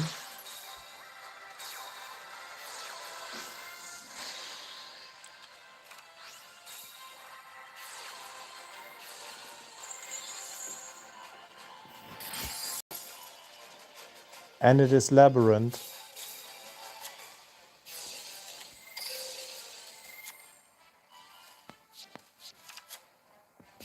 So we actually see the only Labyrinth at Worlds. And now has to play into double Plasma. Oh no, the DP comes back, pops again to play around Sphere mode before Heavenly Prison can be searched. And now Stovey Torby and set 2, so it's a Welcome Labyrinth and 2 big Welcome Labyrinth.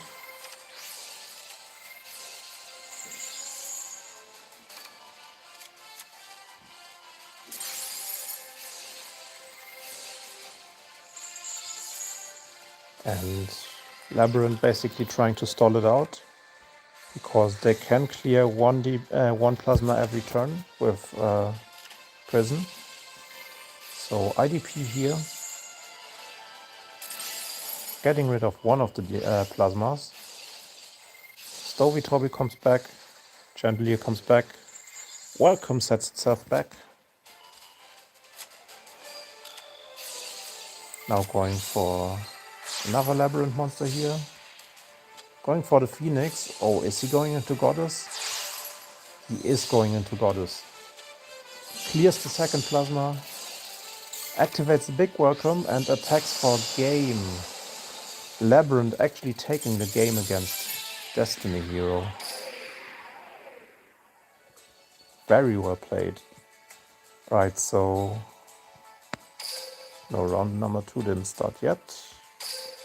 Oh, they're actually taking it, they're leaving it like this. So Senzo, no Stardust here.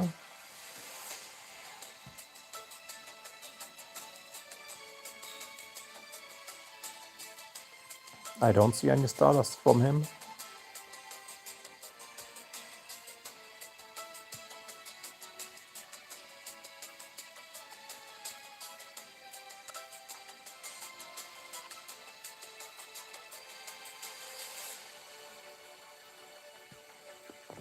Alright, what is likely to be...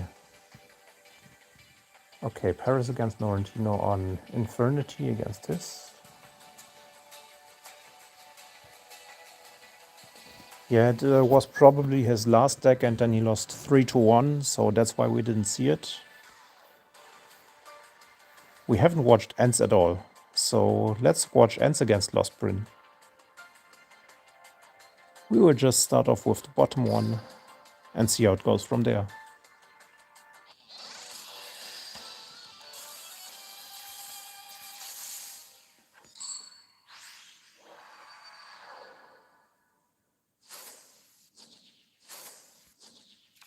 Alright, Key Hero against Bestial. Bestial going first. That's not the correct combo, Ents.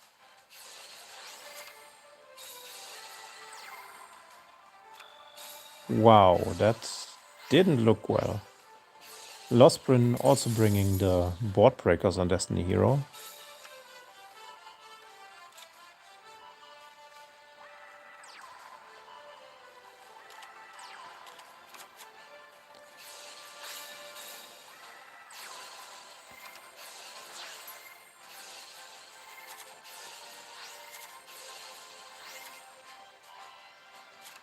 Yeah, we're watching game number 1 between Ents and Lost Bryn here.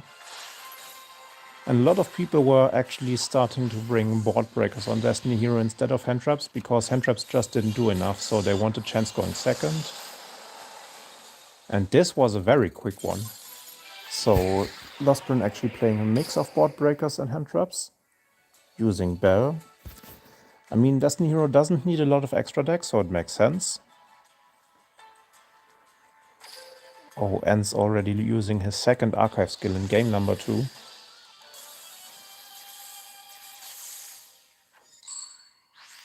Lost Bryn winning the coin this time. Valmonica against Bestial Branded? No, Valmonica mirror match. And going first is just very broken in the mirror match. Unless there's a Dark Ruler on Ents side, we will have to see. Because with Dark Ruler, this could change, because Dark Ruler also says the opponent cannot take any damage. So Follow Driven only has half of the effect left in the mirror match if there's a Dark Ruler involved.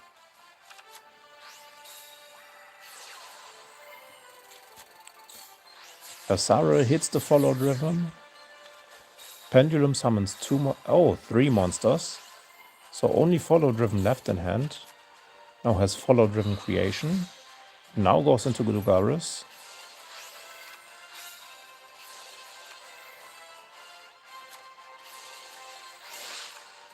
Yeah, Lost Bryn actually told me that he learned Brand from my combo videos. So since he learned the deck, I'm pretty sure he's also bringing it as a second archive deck.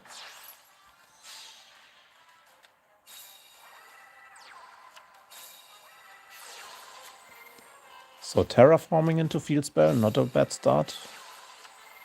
Thinning out the deck even more before he goes for the draw 2. Celatris into Follow Driven. Yeah, surely I'm training the best in the world.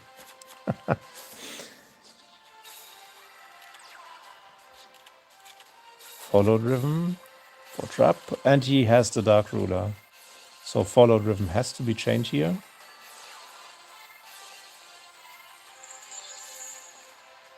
Actually eclipsing the Celatris here, so the opponent's Follow Driven cannot resolve.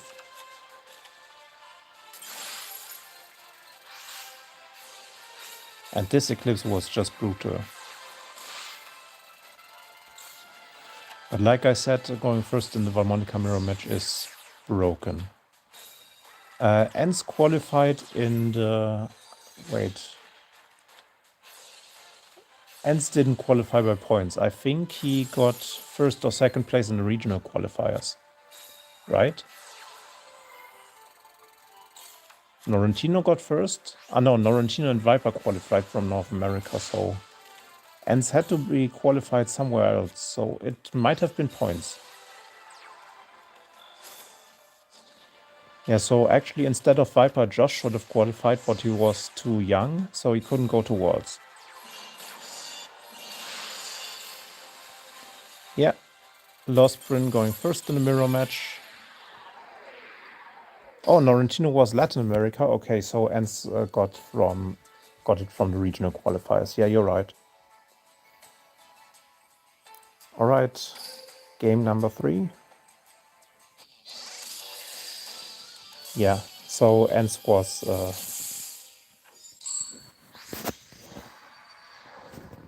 was qualifying by regional qualifiers. Precious Cards of the Dark. Oh, Lostprin actually bringing Chimera. I did not expect that one.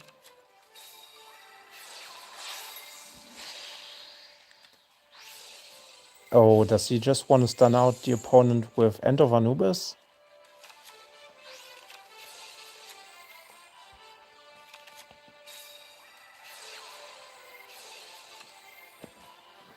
I mean, Resonator still.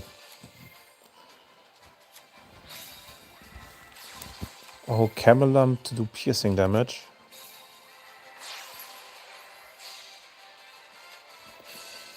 No, the Chimera skill is just not good. Chimera skill is super ass.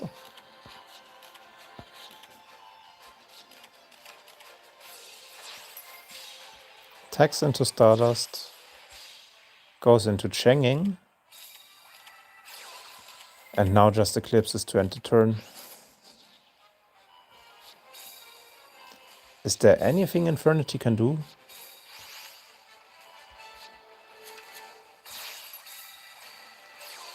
Oh, he tribute summons the general and then goes into Reprodocus. That's sick. And now the face down break can also be activated. So this is Abomination. And is Infernity just going to win the grind game here? No way, right? So gets another revive. Goes into Doom Archfiend. Sage mills another Archfiend. Doom Archfiend pops the spell.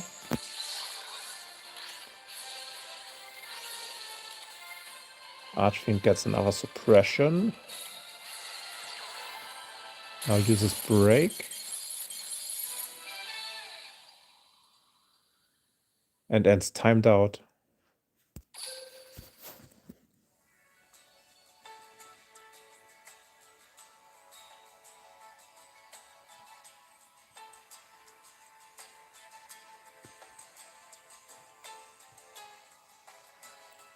Alright, so we haven't looked into Ryo skill against Yo yet.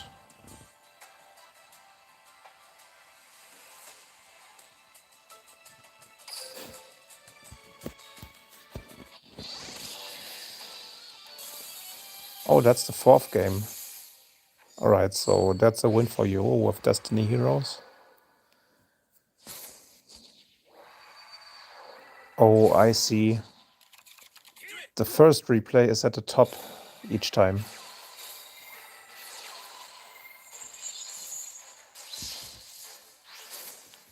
Okay, so Yo not playing Destiny Hero on this lineup.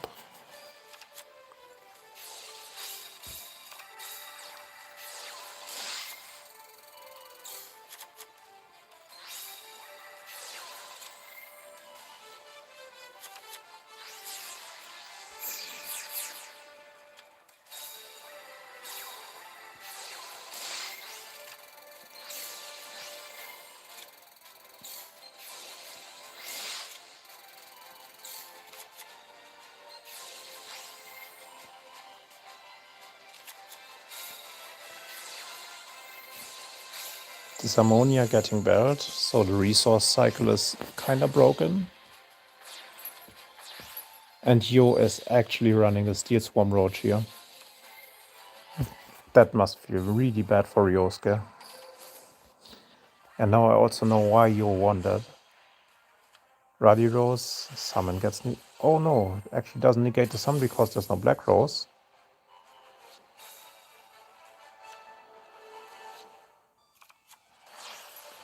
Now this will get negated by Roach. Yes.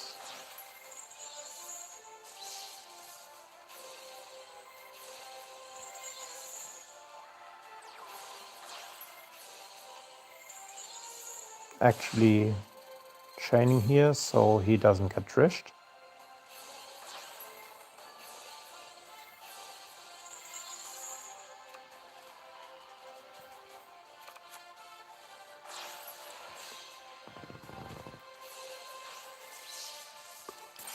Roach a second time. Oh, is he already on 5 dragons? That's 5 dragons. Oh, round 2 started, so they did start early. Alright, thanks for the notification. We will just watch one more turn of Yo because this is the turn he wins. Needs to get 2 more counters. 1 more counter.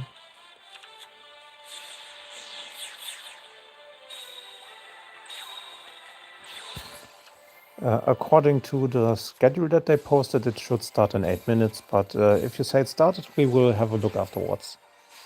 Alright, it just pops the board, goes to battle phase and wins. Phalanx doesn't do anything here. Roach attacks 4 game. GG.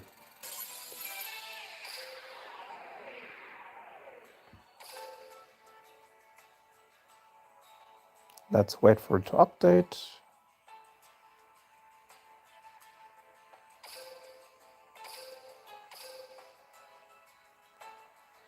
It seems they haven't started yet, unless my client is bugging. Let's rejoin. No, it doesn't seem they have started yet. Alright, so now that we know in which order the replays are, let's actually watch game number 1 between Enz and Losbrin. Because this way we can see his... Oh no, yeah, 20 was correct, but 20 was the timeout time for round number 1. So you read 20, it was correct, but they have 10 minutes between rounds. So that was the 20 that you read. 30 is the start of the second round. Alright, so game number 1 between Enz and Losbrin. We watched game number 2 until game number 4. So we actually get to see what his second archive skill is.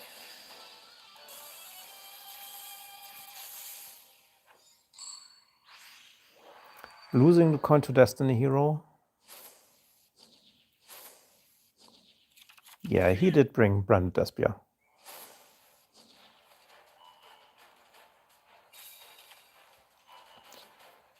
So let's see how Destiny Hero won this one.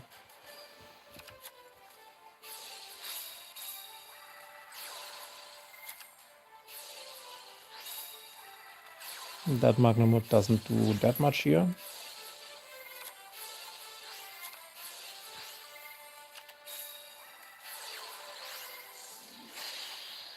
Yeah, he shouldn't have used the Magnamut here.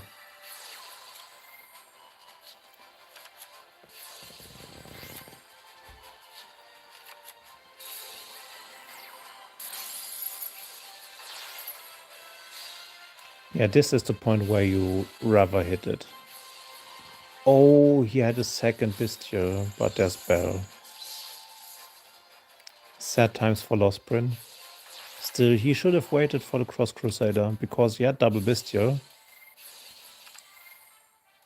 Maybe just wanted to stop the Malicious from setting up double Plasma, which he still can do if the DPE gets outed.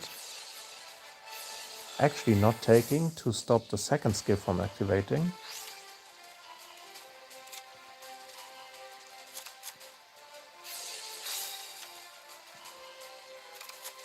grabbing the Druid Worm. Alberlinatus gets Lanciered.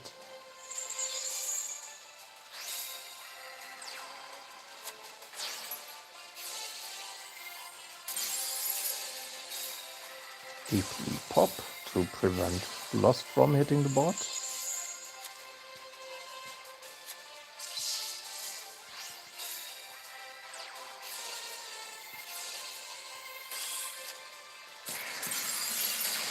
And that's lethal. Ends opening to correct hand traps to win against Branded Despia. Or Bestial Branded.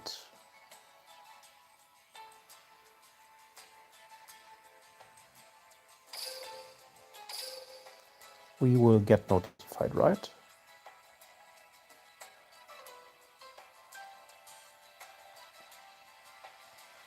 Alright, so we haven't watched Ryosuke yet. We want to see the legendary skills. We want to see the archive decks. So Playmaker is probably an archive deck. Because no way is anybody bringing Cybers to World.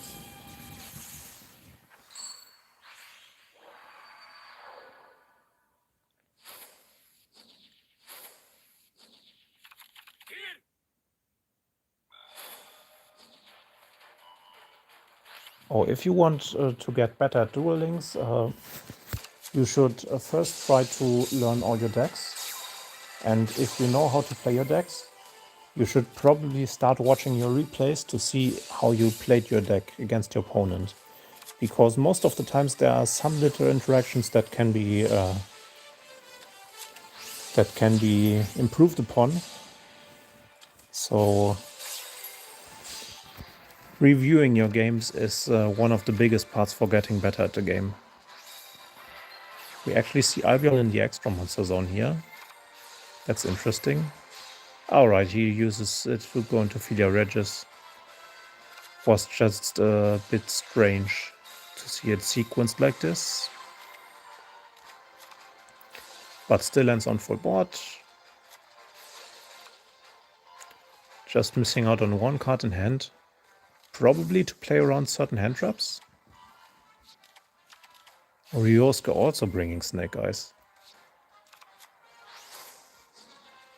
Yeah, so my number one tip is review your games. That normally helps out a lot. Diabellstar sending the second Silvera. Chaining Silvera instantly. Forcing out. Wait, is this double Silvera? No, it was double Diabellstar, okay. Droplet Silvera just clean in the entire board.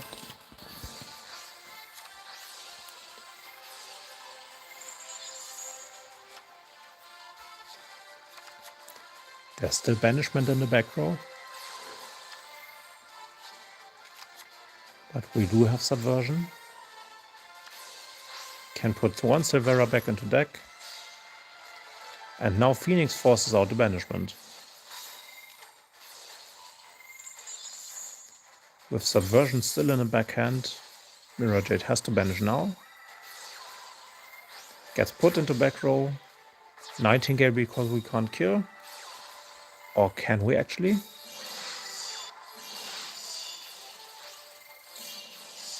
No, we can't.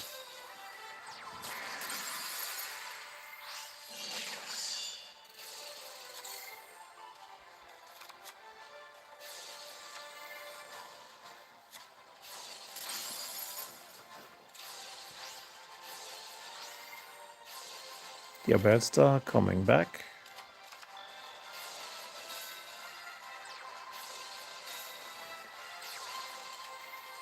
Let's just hope the back row is activatable. It is.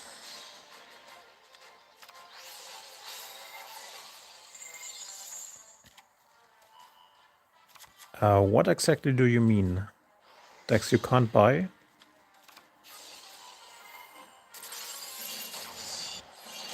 Oh, Ryosuke losing on Snake Eyes, so Snake Eyes statistics is not looking that great. 0-2 for Snake Eyes. Yeah, so do you mean if you're free to play? Yeah, if you're free to play, you should just think about when you want to actually be competitive, because that's the point where you go into boxes. Oh, Paris against Sniffers in round number 2. I think we found our featured matchup. So the people that won round number 1: Ashu Los Prenyo, Sniffers, Kagura, Misaka, Paris. So everybody from Japan won round number 1, I think. Senso is a European representative, but he lives in Japan. He works in Japan, so he's basically also Japanese. So Japan actually performing really well in round number 1.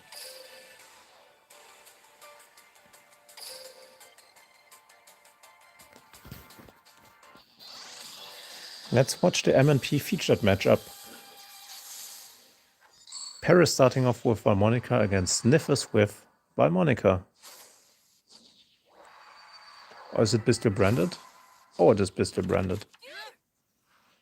So Paris actually having a good read here. And also going first. If there's no draw, that might hurt. No draw for Sniffers. But also Paris being forced to discard the Salatris. Maybe he already had a very good hand? No, it doesn't seem like it. I think Paris has a lot of text right now.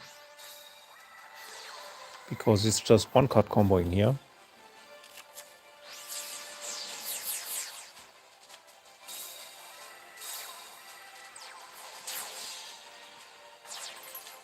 Dugaris. So he wants to go link 1 and link 2. Nazara, get counter trap. Copying. Now get Skelter. Now has enough counters to draw 1 card of Hereditara. And probably goes into link 1 and IP now.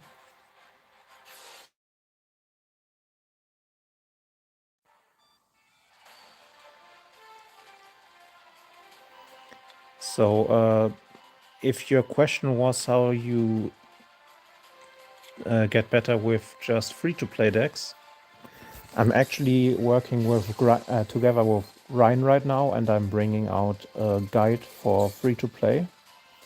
So basically everything in this meta can also be built free-to-play, besides Bistro branded. So, oh, did he actually? Okay, he used Hereditara. So he just wanted to have more cards in the graveyard for Hereditara next turn. So setting all 3 traps. That's full setup. That's Paris. So let's see how Sniffers breaks this. We already know he plays Starving Venom.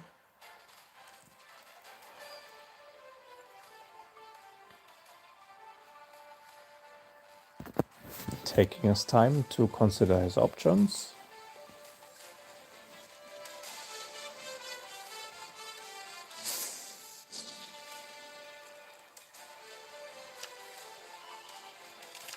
Because Albalos doesn't out Towers monster, because the scale reduction makes it 100 weaker. So he could clear it if he gets the counters under 6, but I don't think there's any way to do it. So the only out he has right now is playing through the back row and then going for Starving Venom. And clearing the Sebufera before that. That sounds really hard. But he's the world champ for a reason, so maybe he figures out a way. Grabs Cartesia and a second Bistio. And he has Lava Golem. Oh no. That might just be one of the shared cards. And Vara is only played at one copy in most lists.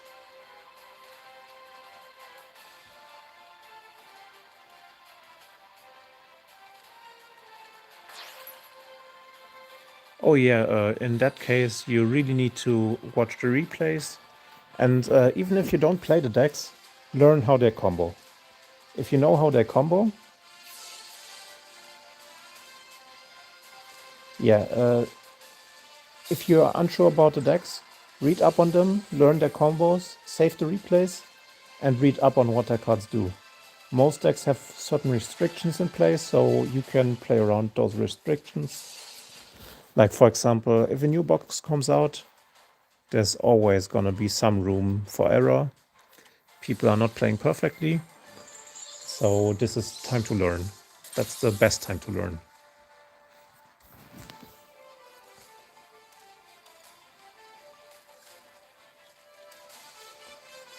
So yeah, the most important thing is reviewing your replays. Because if you know what your opponent can do, you know how to play. You can know how to play around it. That's basically it.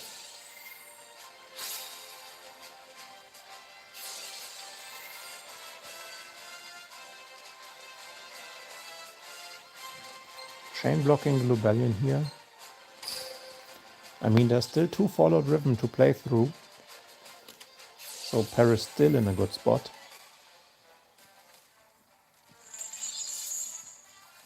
But Paris now probably losing a bit of his follow-up. There's no fusions for Sniffers, so he bounces to Lubellion to prevent Philia Regis from coming out. Yeah, you're welcome.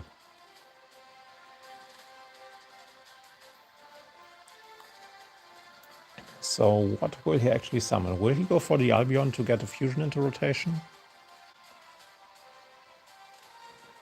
But if there's Albion, he would probably just chain Zerofera and copy the Fallout Riven from graveyard to bounce the Albion again.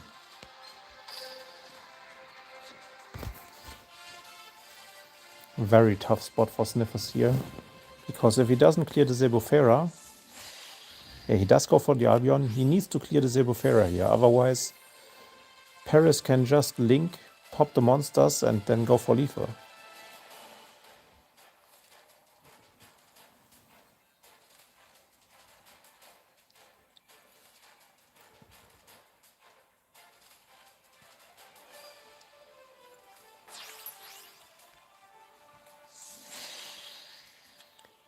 Actually gets out the Mirror Jade.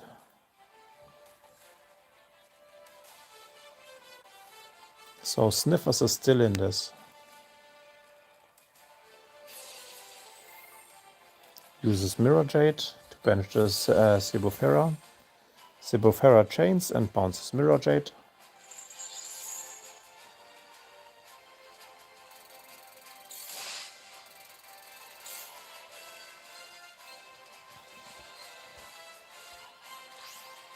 And now with 10 counters, you really need to win this turn, because otherwise the counter trap will just draw 3 cards.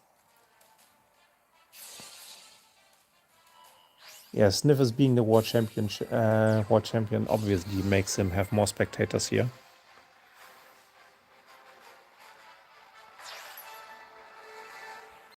Going into Lubellion here. Lubellion gets lost. But is there any way to fusion summon left? Oh, it might also just grab Beast instead. Yes, grabs the Beast.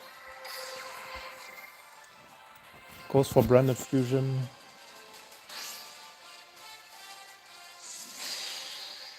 Into Brigand the Glory Dragon. So he can activate the Albion.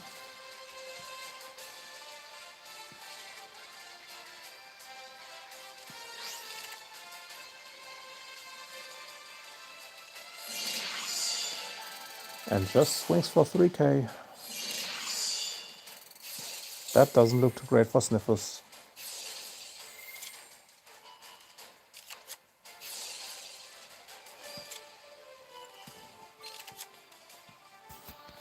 The Druid Swarm basically protecting his life points here. But the Hereditary will be able to draw 3 cards here. So Paris will be sitting on 5 cards and all of his resources.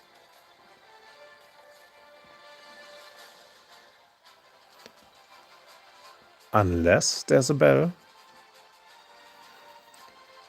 But tactical cards would probably not be bell.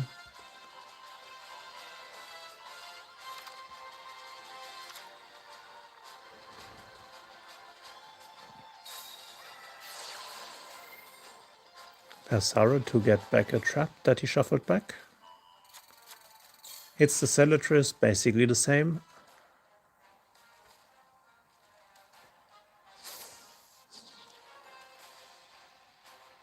Goes for skill 2, sets Follow Driven from deck.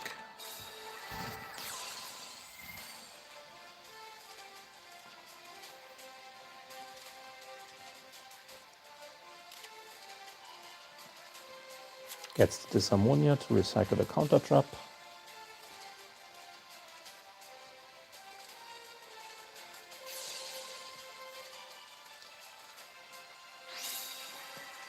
Druid Swarm comes out here because he wants to be able to chain.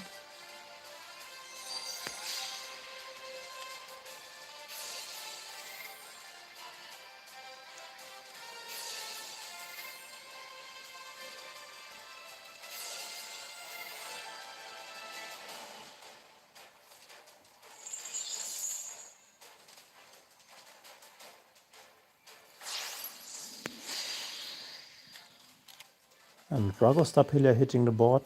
Druid Swarm goes to graveyard, which can send the Duralumin to graveyard. Follow Driven is chained.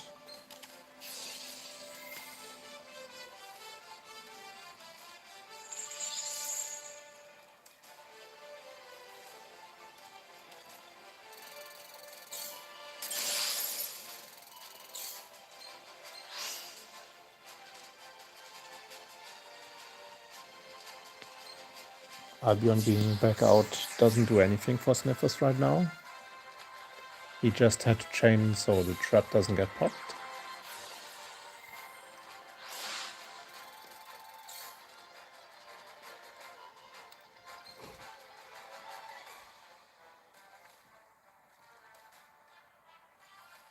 And it is still lethal. Or can he just summon this once per turn?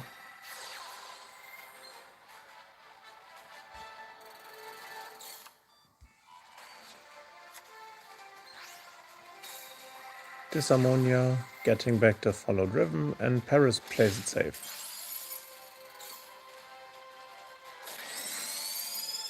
But there's also no reason to play into more, because he knows that Sniffers has Branded Fusion and Mercuria now.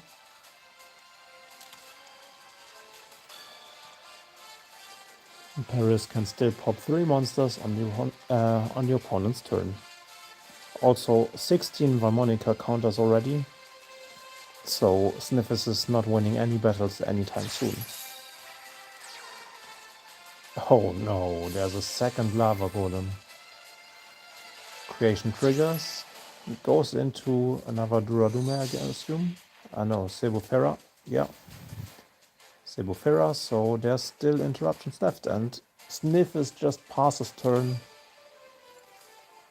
And Harmonica getting Lava Golemed twice and still winning the game.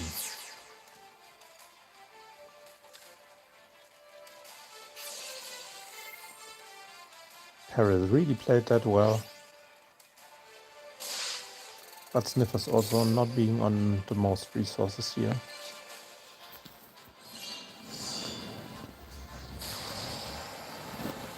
Paris moves up 1-0 over Sniffers.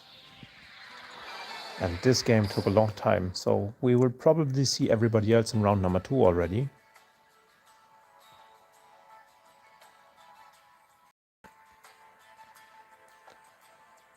Lost Print is facing Misaka, Yo is facing Kagura, Viper is facing Neck 1, and Garth is facing Senzo. And there's the starter string, but that's Gaof, right? Yeah, that's Gaof. But I think we will still spectate Gaof.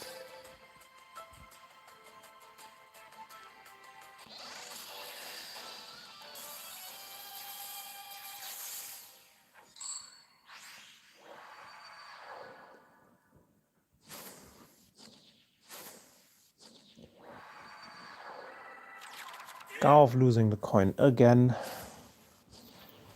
Blackwing going first a lot here.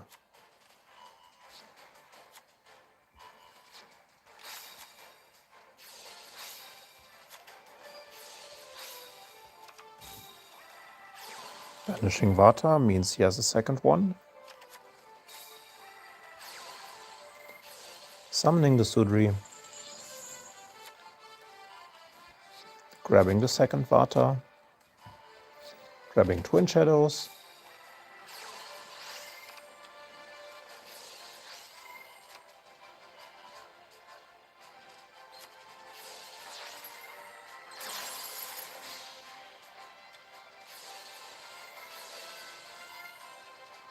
Yeah, I don't know. They basically, for Worlds, you get a separate account. And on that separate account, you can do all your settings. Most people just chose not to have a playmat, but you can choose to play with playmat.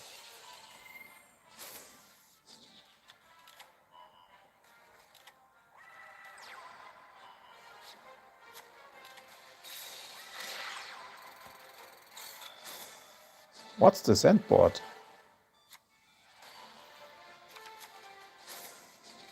I'm really confused here.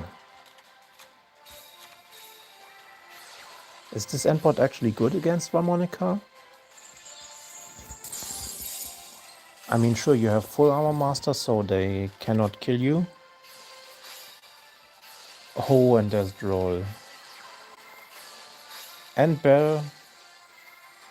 Oh no.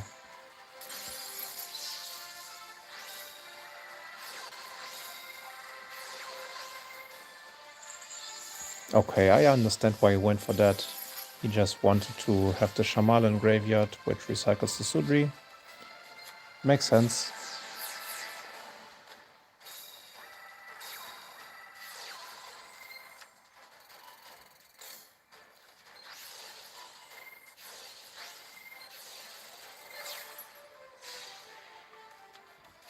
Duralume, pop the other two monsters.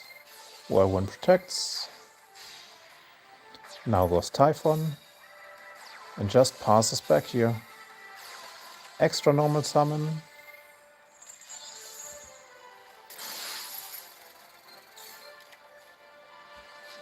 Grabs the Chinook, now he has a negate. Gets a token, goes into Blackwing Dragon. Goes into Text Dragon. Chinook, negate the Typhon, steal a monster, and then just go battle phase. But I guess he forgot about this.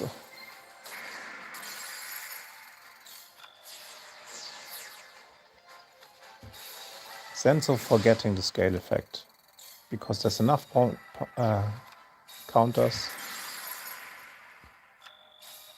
But this doesn't look good. Let's see, is there anything? No, he can just Pendulum summon back one and then try to stall it out.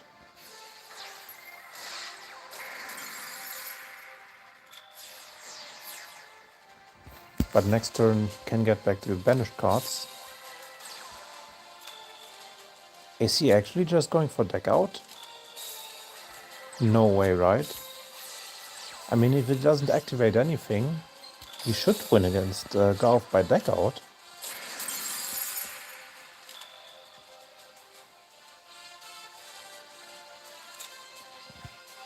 He's actually going for the deck out. Oh my god.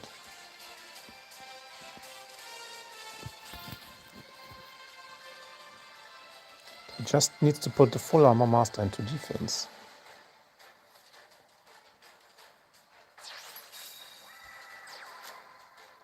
Yep, puts it into defense, so Garth cannot clear it.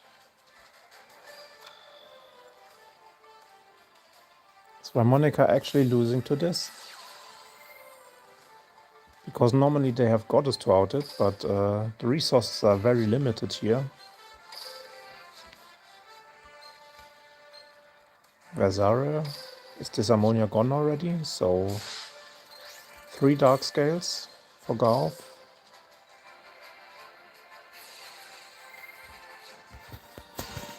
Tries to take a monster. Takes a token which cannot be used for Goddess.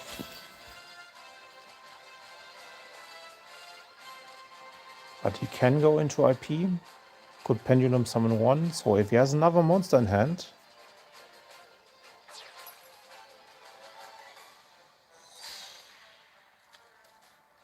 there is still a chance. Now there's no chance for IP.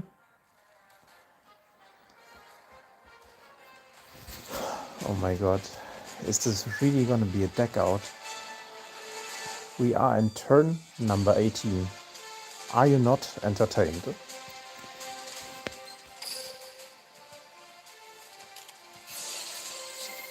Activates another D-Fisher.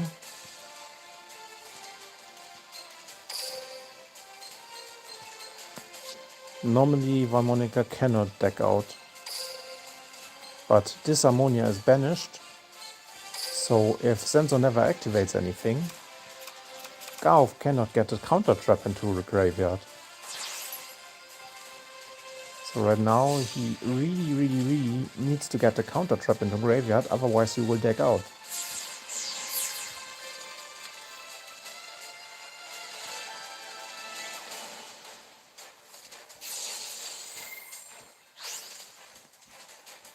Versare.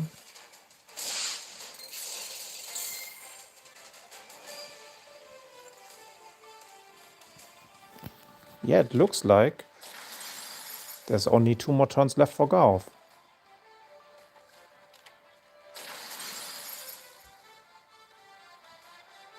Senzo doesn't see a reason to do anything, because as long as his full Armor Master stays in defense and he doesn't activate any effects, he should be winning. Because the set card is probably Counter Trap. Oh, he places a wedge counter, thereby triggering the Counter Trap, right?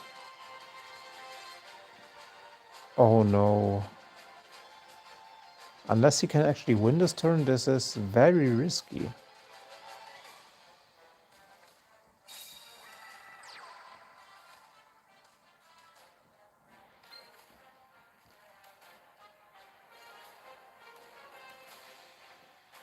Okay, this just destroys an end phase.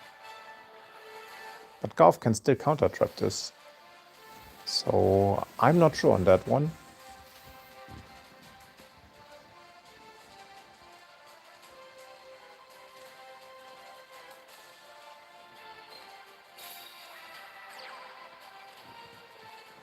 Oh, it's optional to destroy, so he just doesn't destroy. Yep. Garth has one more turn to figure out how to activate his Hereditary.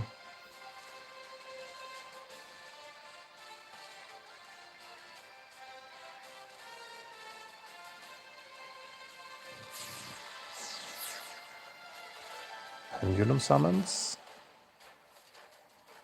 He's still 1 monster short of Goddess. And Goddess also doesn't win here.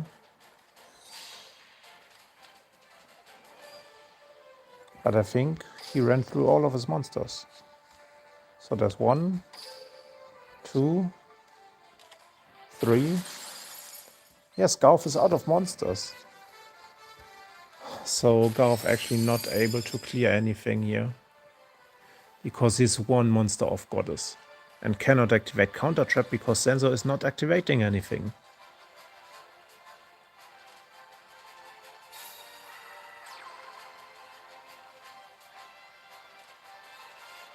Really big gameplay from Senzo here. Just sitting on the Armor Master in defense and not activating anything.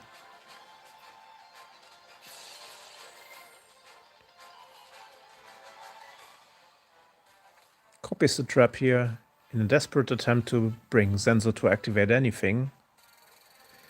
Oh wait, he can actually now bounce the Demono, and then he can go into Goddess.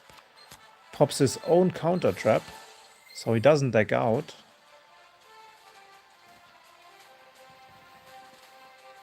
Yeah. And now, oh no, they're bad.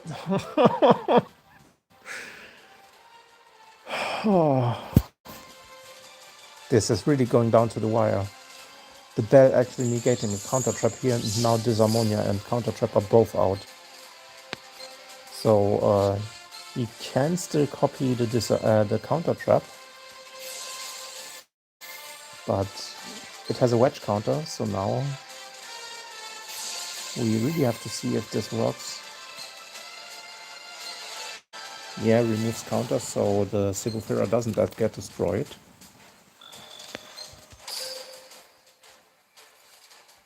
And that was the first bell? The second bell, okay. So potentially still one bell left for Senzo. Garv, no cards left in his deck. Counter trap banished.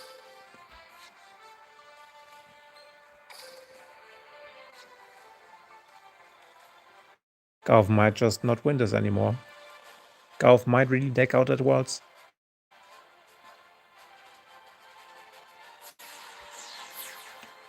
Pendulum summons to finally so he can finally go into Goddess. But if he does, he's out of monsters. So if he's out of monsters, how does he win? Like, he's still one monster short. Doesn't seem like he's playing hand traps. So Garv's tags are Dark Hole. We saw Thrust earlier. So there's 2 tags. D Fisher, that's 3.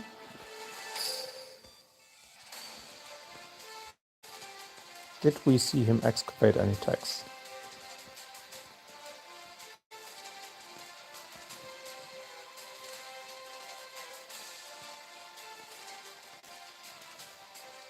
No, we didn't see him excavate any tags.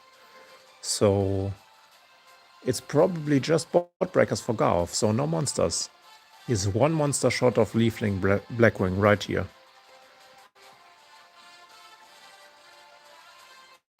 That's why he's thinking so hard.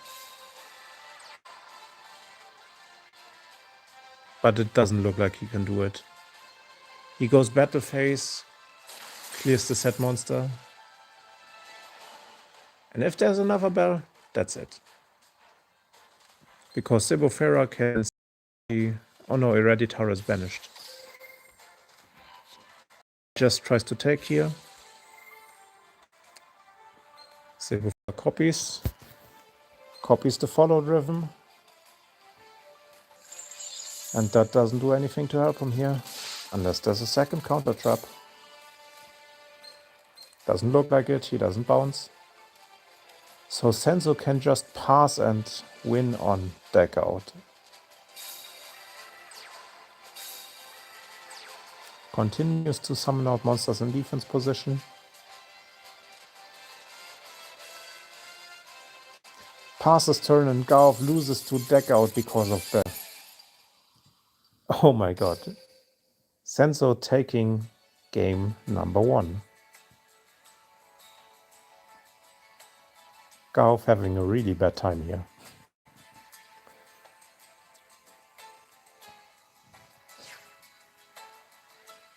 Sniff is already in game number 4. Yeah, so this took forever. So let's just go into the replays. So Senzo also already... Oh no, this was round number 1. Round number 2. So Paris 1-2 after winning game number 1. So Sniffers won game 2 and game number 3. So Sniffers won on Valmonica and Destiny Hero. Lostprint against Misaka is 1-1 right now. So let's actually watch game number 2. Because this is Snake Eyes.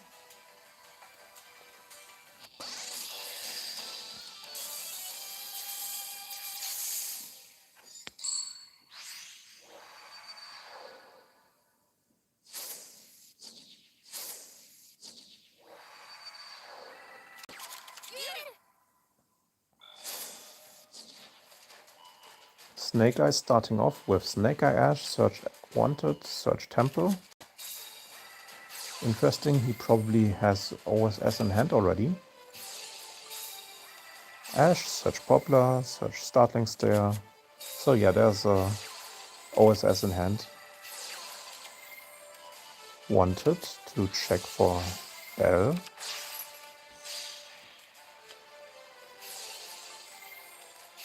Lambert Dragon, bring back Oak. Masquerain. Poplar summon itself back. Poplar place itself into back row.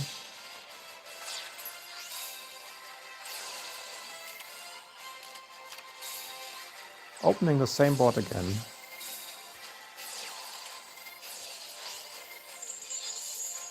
D-Fisher negated permanently, so one zone already blocked. Besta brings the OSS into back row. And that's the perfect sequencing for Misaka right there. Still has Startling Stare, still has IP.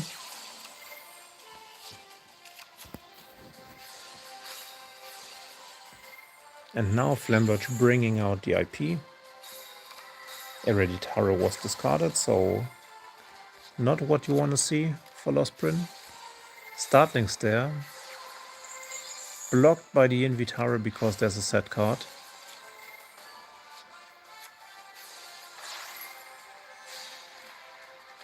Now goes into Unicorn. Shuffle back the monster. Oh, shuffles back the back row actually. Oak brings back Birch to hand. Ash brings Oak to hand. And that's really insane follow-up. Keep in mind there's still a Promethean Princess, which will get rid of the Dugaris here. Leaving the Salifis in graveyard. Disharmonia has to add back Invitara, so the other monster can get the Hereditara, take control with Field Spell, bring out the Sabofera, clear the Promethean Princess and pass back.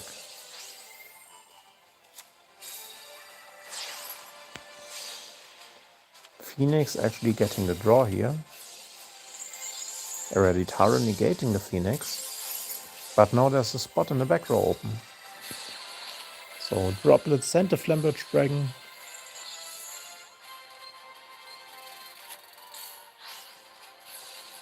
Sabofera goes to 1250. Poplar.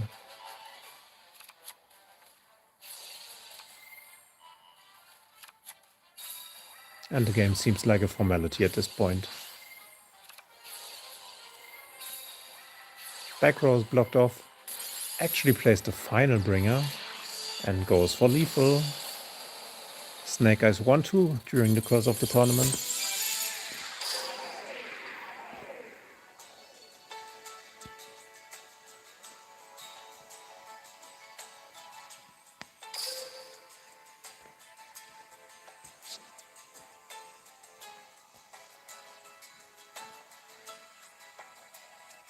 Laurentino is down 1-2 against Ents.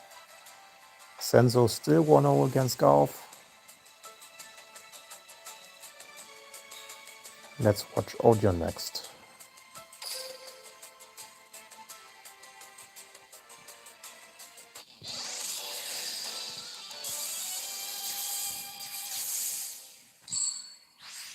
Asho on Stardust against Odeon on Labyrinth.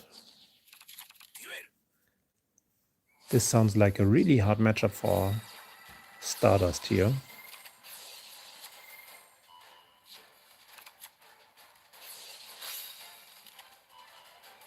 Labyrinth going first. Going into Granite. Granite searching for Lord of the Heavenly Prison. Okay, so there's no mutually assured destruction in the list. So actually just going for the hand rip here. Hits an artery, not a skill target. And will he play DDG? We will find out.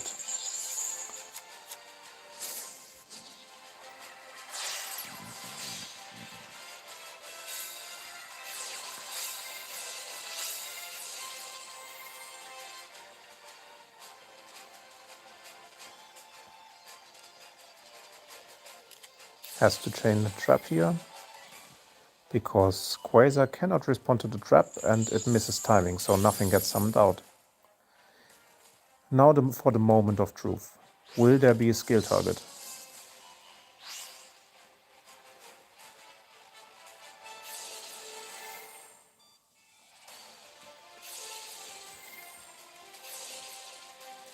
Heavenly Prison gets summoned out, so one more trap is activatable. But it does really come down to if there's a skill target left in Ashu's hand. Because if there is, this might be it. Oh, Punishment, actually a really good card here. Punishment getting rid of 2 cards, so skill target actually doesn't save Ashu here.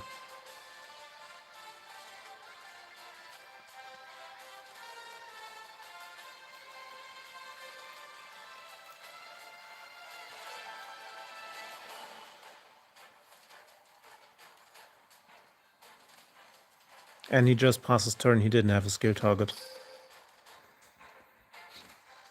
No skill target for Ashu, and Labyrinth moves on with a 2-0 record. Right? It did win the last one, right? It outgrinded. Yeah, last time it outgrinded, this time it just stopped starters from playing completely.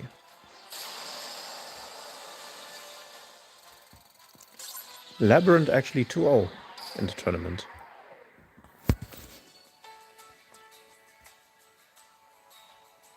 So Paris against Sniffus in what could be the deciding game. Now it's definitely the deciding game between them.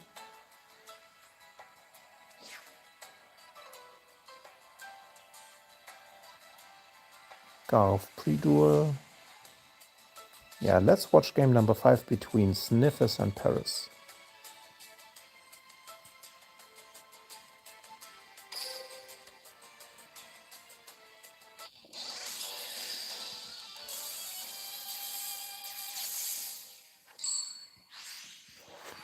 Sniffus losing the coin here with Blackwing.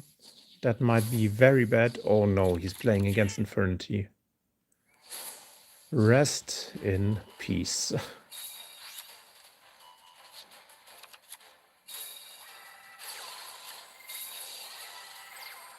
Alright, Infernity comboing off. Blackwing. No hand trap? Wait. Wait, what happened here?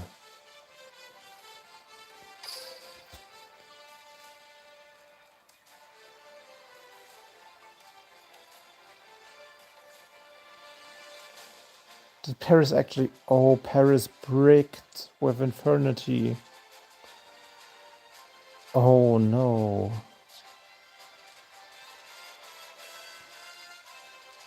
But then again, he probably has barrier set.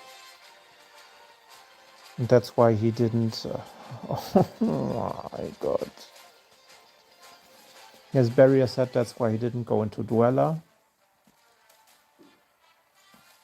So Paris on 1 barrier and maybe break against the world.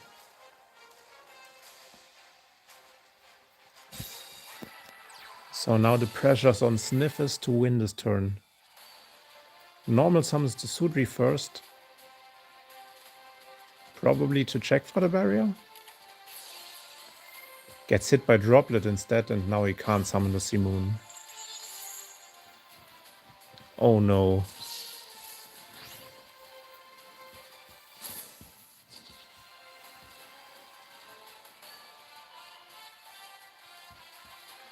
So let's see how he combos off without Simoon and Black Whirlwind. Which he cannot get now, because he still controls the monster. He was really banking on that barrier negate.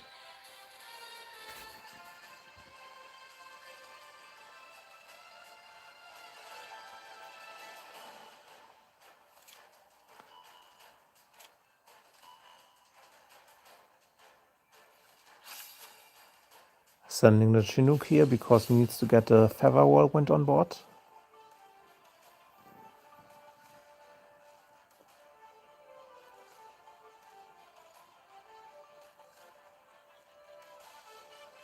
Now the question remaining is, does Sniffers have extenders?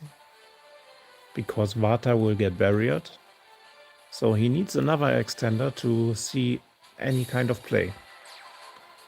Summons the Vata. He could also just chain block the Black Feather Whirlwind if he thinks the Vata will get negated otherwise. I think he chooses to do so. Blocks the Feather Whirlwind with nothing. No, actually blocks off the nothing effect and then blocks off the Shamal effect. So he can get a second Sudri. Harris doesn't negate. Vata comes back. Well played by Sniffers here. Extra normal summon has the Sudri. Does get barriered here. But Vata is there. So only one more monster to summon out. Oh, last back row suppression. Wait, wasn't it Creepy Little Punk? Oh no, he returned Creepy Little Punk to deck.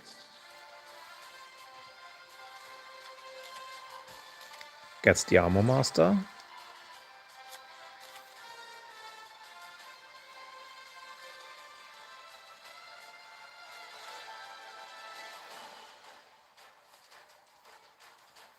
I don't think he has another monster, guys.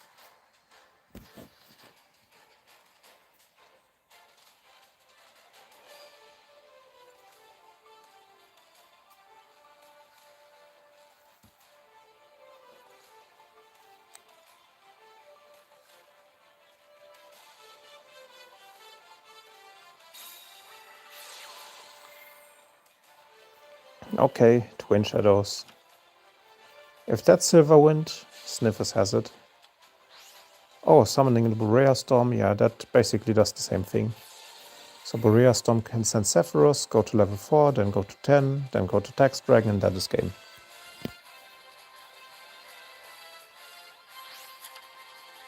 Sends the Sephiroth, goes into 10, goes into Tax.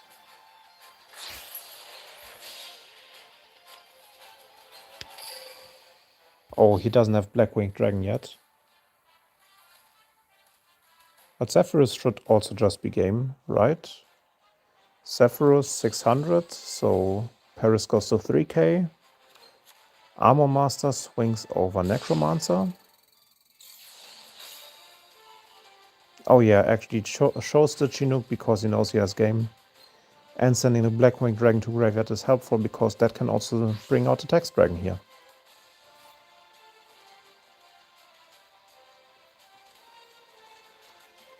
Sniffis beating Paris 3-2 and moves on 2-0 through Swiss.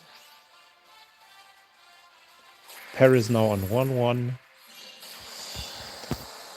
GG's. Sniff is going second into Infernity and wins because Infernity bricks. That's the quality of a world champion. Lostprin actually down 1-2 against Misaka and now facing Blackwings. Oh no, I think Garov might be out. We gotta watch this. Garov is down 0-2. He might have to pull off a reverse sweep. Going first with his archive skill, which is Bestial Branded against Infernity. Alright, looks good. Starts with a Bestial.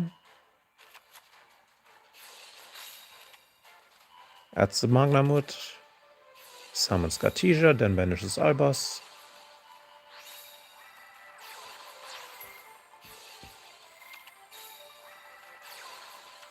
Hard opens the kit, so he actually ends on an additional interruption.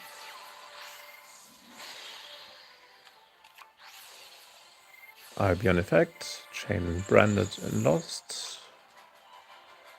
Gets the Mercurian, now he's safe from hand traps.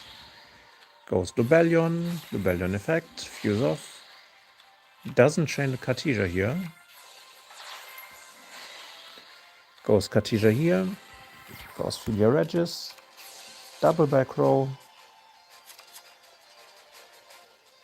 And ending on only 2 cards in hand. But that should be fine because he can banish the tuner twice. Actually, let's the opponent Trish, because Merc hits that.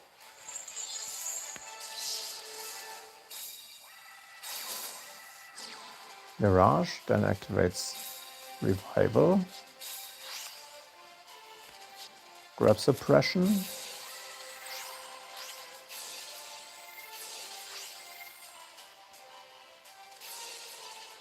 Bestials the Archfiend.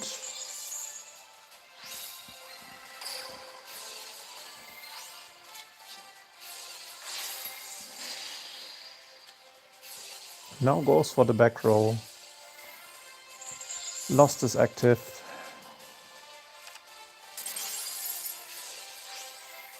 And there's still General. Oh no. A banishment seals the deal. And that's just an IP with Conjurer.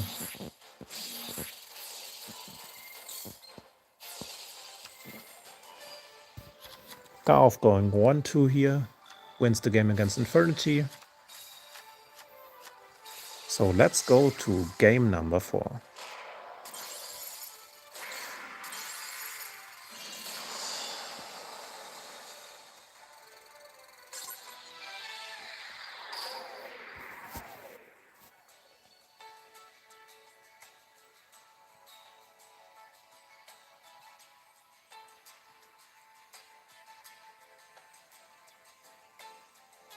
Lost Prince still down against Misaka. Both of them are 1-0 right now. Ashu also in game number 5. A lot of really close matches here. Let's spectate Lost Prince first, while Garth is getting ready for game number 4.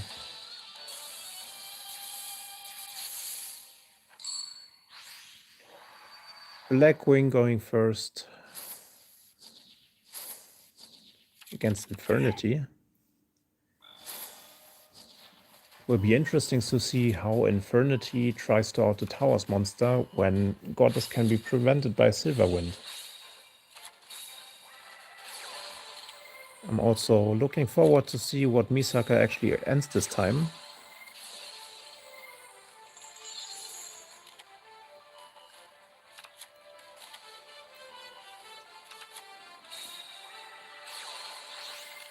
Arta going into the Blackwing Dragon early.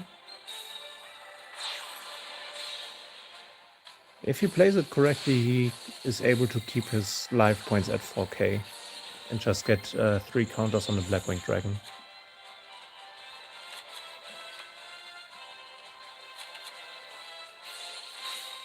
Yeah, right now he's basically playing the combo exactly like my shot.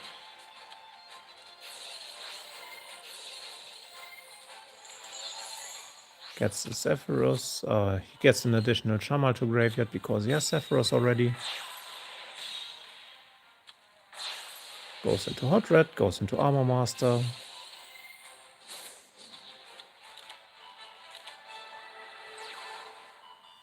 Actually decides to bring back the Stormwind to bot. No, that's exactly the bot from the shot.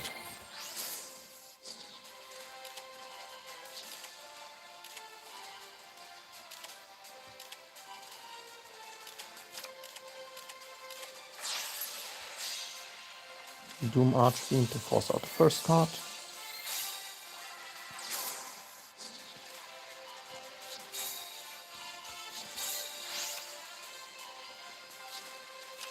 Gets a barrier. Patriot protects. Archfiend adds launcher. Wildcat wants to change the level and barrier is used here.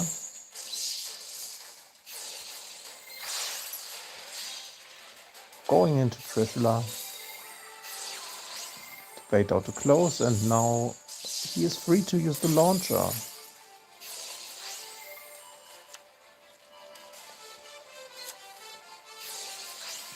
Goes into general first, gets belled,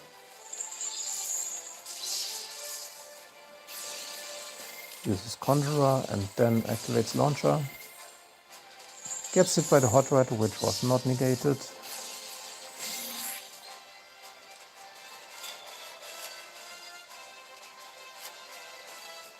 Bad news for Losprin. Misaka wins round number 2. Losprin goes to 1-1. Misaka moves up to 2-0.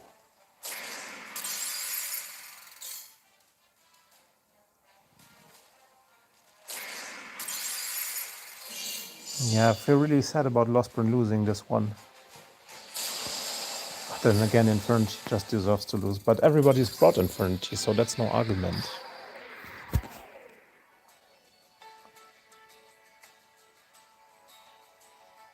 So waiting for the round 2 update. So we have Senzo against Sengauf. Game number 4. Sengauf behind and banking his hopes on Centurion to win this one.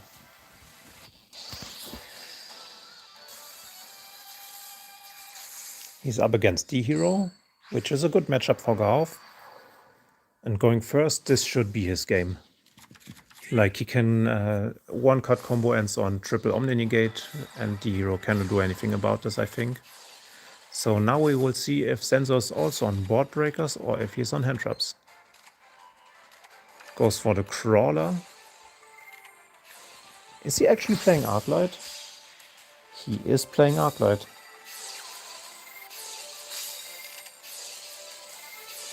Gargoyle. Goes into Auxilla. Adds back the Gargoyle.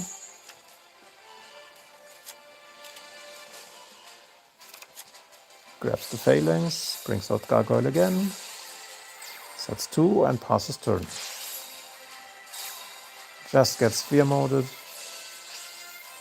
Fusion Destiny is negated, and there doesn't seem to be a skill target. Passes turn. Sphere mode gone. Phalanx can bring back the Auxilla.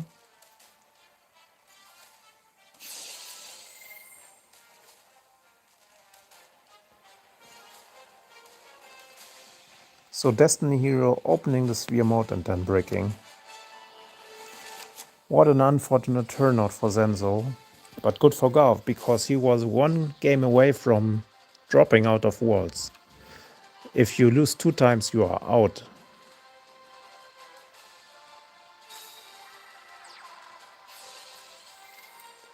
Primera will probably be hit by a hand trap. No hand trap. Just going for the wake up here. Activates the second stand up, enabling the wake up. Pitches Kaiju, puts MF into back row. MF comes out, goes into 12. Oh, will he actually? No, he just goes battle phase. Makes sense, play around Nip. And that's lethal. Gauf moves on to game number 5. Centurion giving him the important when he really needed. Alright, this game has been going on for a while. D-Hero against what I think is Harmonica.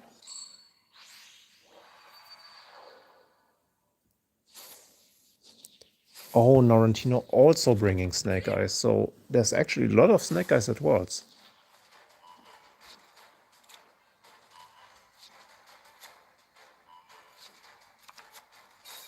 Grabbing OSS here. Starting off with Temple. So he didn't have anything, he just had Diabellstar.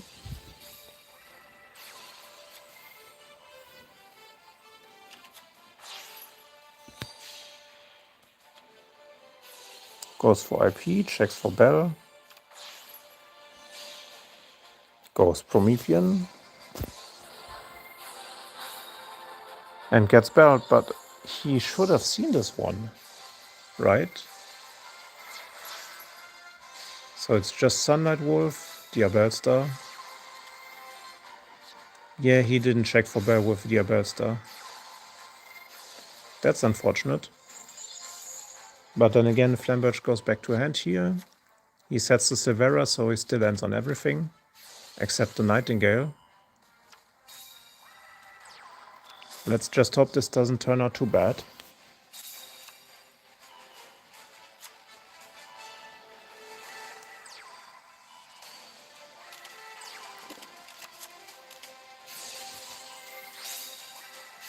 There's another Diabellstar in hand. So Fusion Destiny gets negated. We knew that one because we revealed Diabellstar for skill. Flamberge Dragon is really big here. Oak goes back to hand. Poplar searches, Ash searches, Diabellstar searches. The only issue now is that IP is blocked off.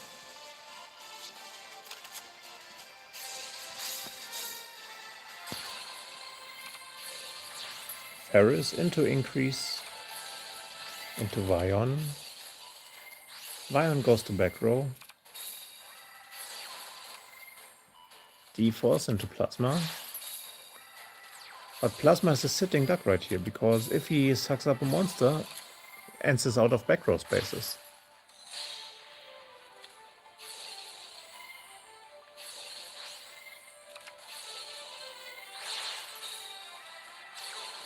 Okay, going double Plasma here, sucking up one of the Diabellstars. Norrentino going for Phoenix, droplets to negate both Plasmas. And Norrentino might have this round.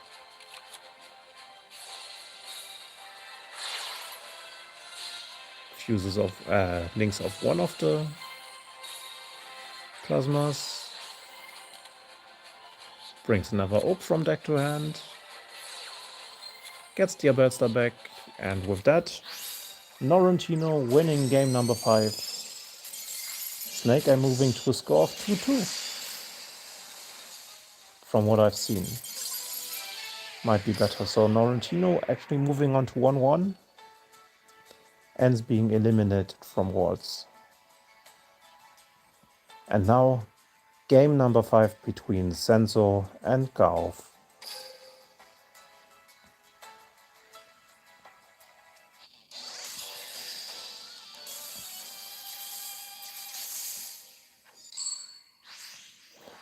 Gaof starting game number 5 with Infernity against Snake Eyes. Snake Eyes is actually one of the decks that can play after they get handled for 2. So this is going to be a long one. Necromancer for Archfiend. Archfiend searches Sage. Launcher needs to discard a Sage. Gets General to graveyard to play through hand traps. Launcher for Sage. Archfiend gets another launcher. Uses Transmodify for Necromancer. Goes into Trish. Hits the droplet.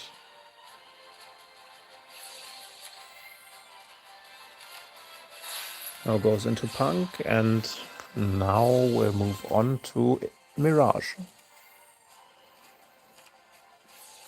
Fuses off into Chimera. Summons the Mirage from hand. Now goes into Abomination. Mirage brings back the Archfiend once more, and he will set up triple back row, Dweller, and IP.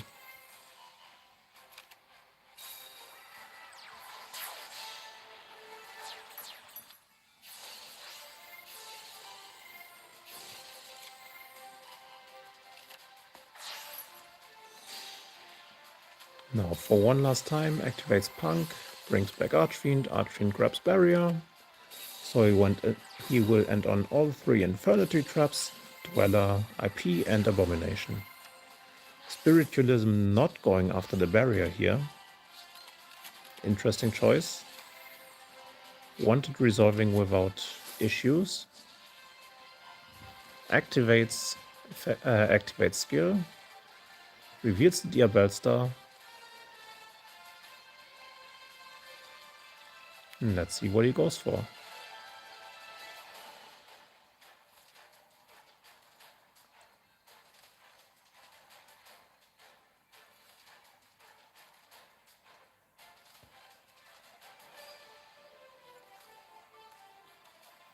$500 spectators, by the way.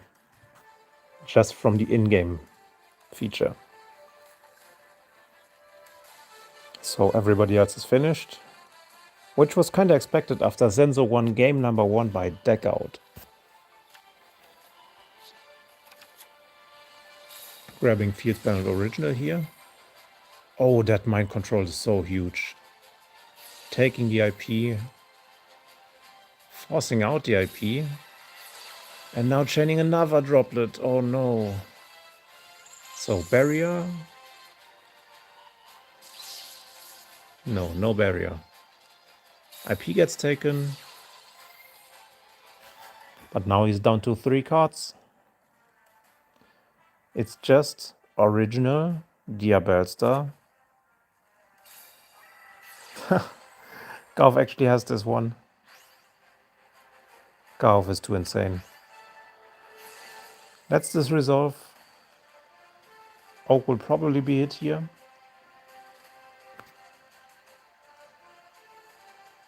No? Oh, he went for the greedy play with Ash here. Because if Ash is not hit here, Goddess will come out.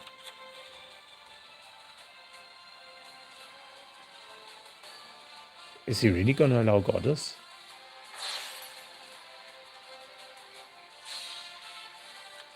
Goes for Borrowed Sword.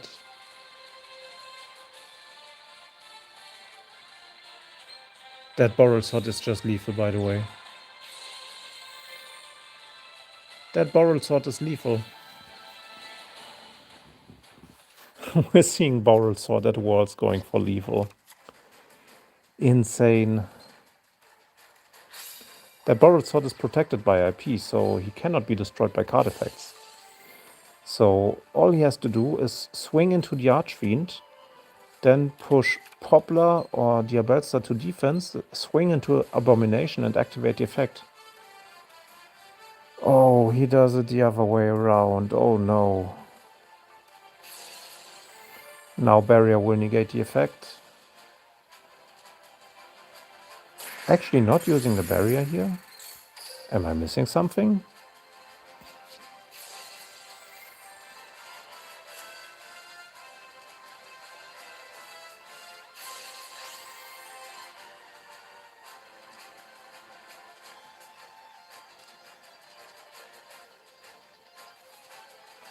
Or was the Barrier bounced?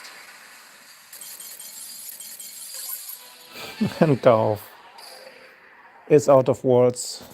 Garth going 0-2 and dropping out. Senso beating Garth in a best of 5. After decking him out in game number 1, he loses to Borrowed Sword in game number 5. Oh no, the Garth curse hits again.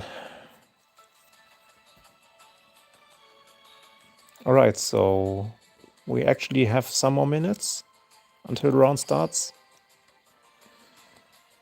We saw Labyrinth, we saw Centurion. So let's take a look at how the standings are now. Oh, they haven't updated yet. I guess they update after the round.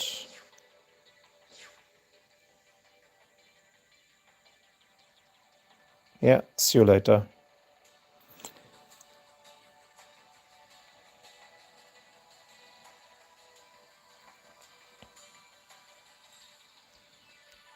Alright, so Ashu is at 6 points. Lost Prin is at 3 points.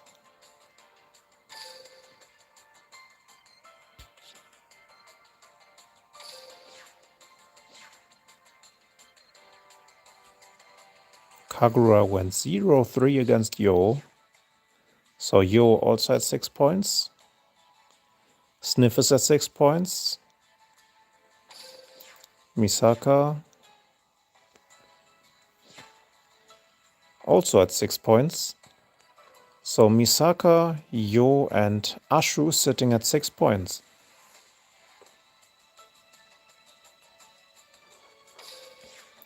Neck 1. Round number 2 against Viper. Viper out of walls now. Norrentino won his round number 2 against Ens. Ens is out of walls, I think.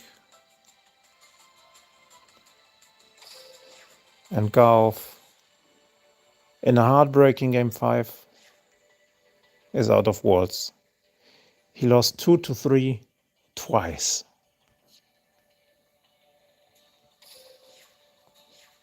Ens going 0-2. Ens is out of walls.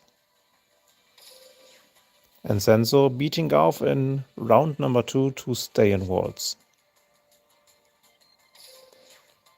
Ryosuke out.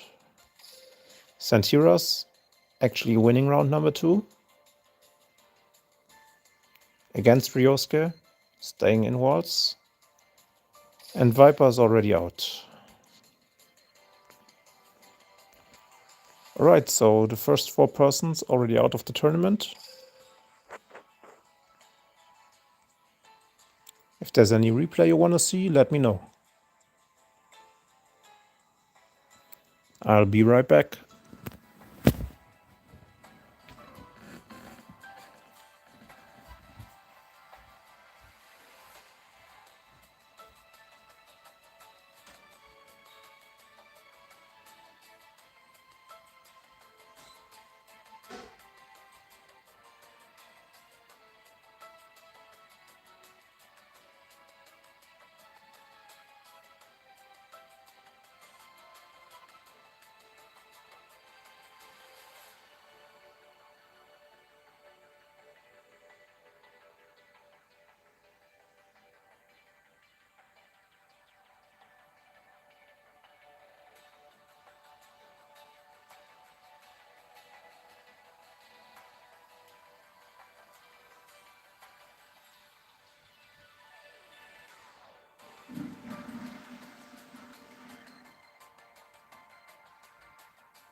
Alright, I'm back.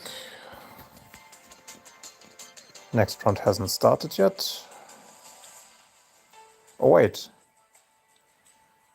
Actually, current interval between rounds.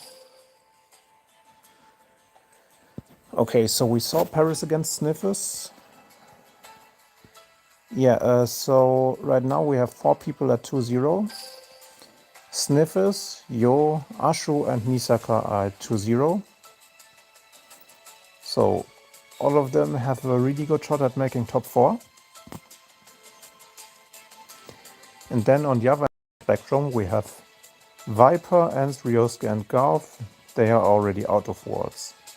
Going 0-2. 2 losses is enough to not make top 4. You need to be 3-1 or better, and I think one of the 3-1s will not make it. So if you lose round number 1, you might just be out of walls.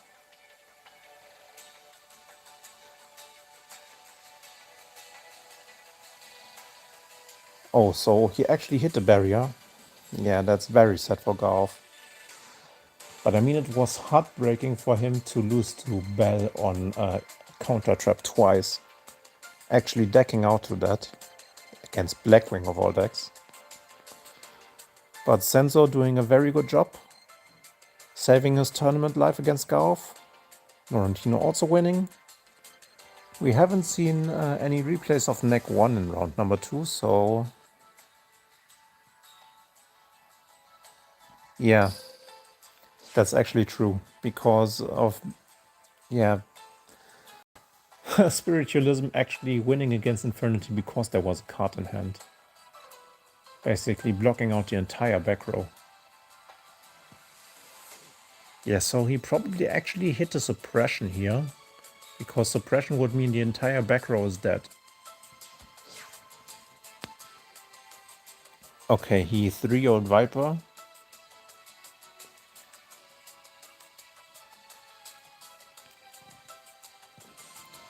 Lostbrin is not on Cybers, but we saw Lostbrin play Chimera, actually. So let's go to Lostbrin. He's 1-1 right now. And see what he played in round number 2.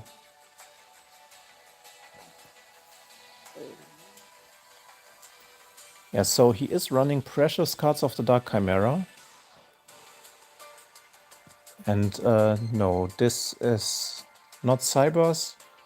I think it was branded. So his archive decks are branded Bestial and Valmonica. But we might want to see the Chimera game again. We still have 10 minutes or 8 minutes before the next round officially starts. So we might have some time. Okay, yeah, Chimera going second is not that great for Chimera, especially against Blackwings.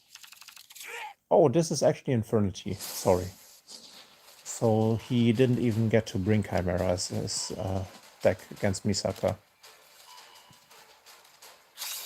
Oh, didn't we actually watch that one?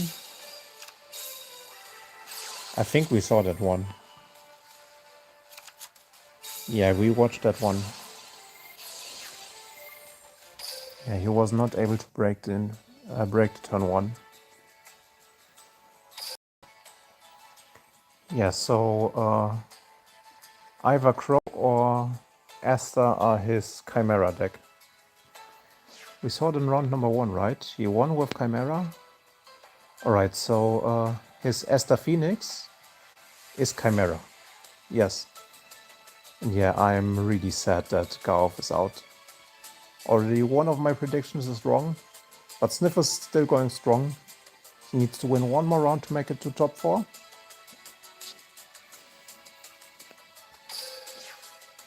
Alright, so neck 1. His Kyber was his archive skill. So he brought both archive skills and Destiny Hero against Viper. Makes sense, if you're up to 0, you should probably go for an archive skill, because that gives you the best chance of winning, because there's still a lot of legendary skills in there. Norrentino, bringing 2 Rios, which makes it kind of hard for the opponent to see which one is running which deck. Actually also a very nice idea. And Tiras won his round number 2 against Ryosuke. Right, we want to see some branded gameplay. Because he's the GOAT on branded, but he lost against Valmonica in the previous round. He was playing against Sniffers.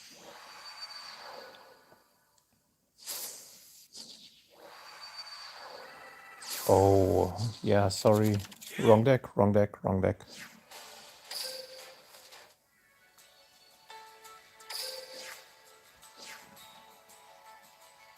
Which was his archive deck? So Playmaker.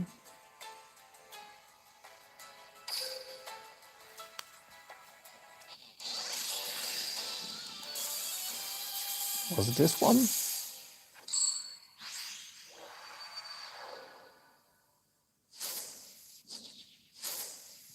Oh yeah.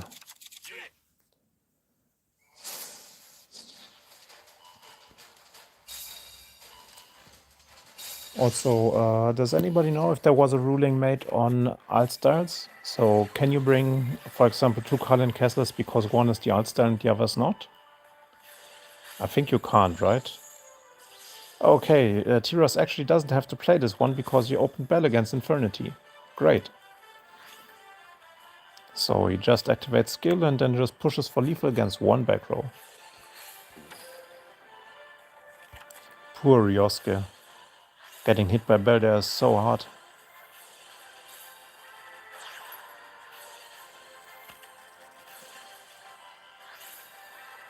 Tiras probably having chronicled chronicled out the entire deck besides the hand traps.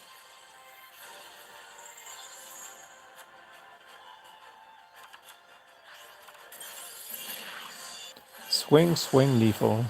No need to think about it.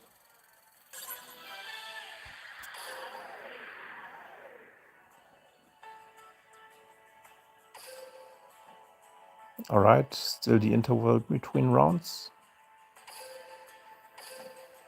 So we probably have time for one more replay. Anybody has anything they want to see?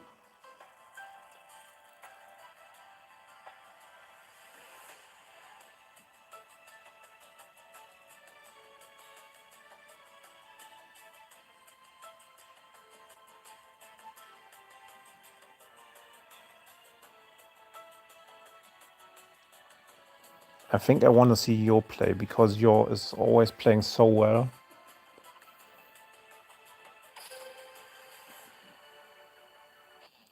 Oh, you want to see every snake, guys? So we actually have to watch Norrentino, I think. But we already saw Norrentino. So if there's still time after this, we will have a look at Norrentino. So Valmonica going first against Infernity. Oh, hi, Bishop Clark. No, there's no Exorcist and Waltz. Yeah, I chose Sniffles and Garth. Sniffles is 2-0 right now, but Garth is already out. Garth had 2 heartbreaking series. Like, he lost 2-3 both times, and one of the times he actually lost to deck out. He lost against Blackwing with Harmonica because he got hit by Bell on counter trap twice.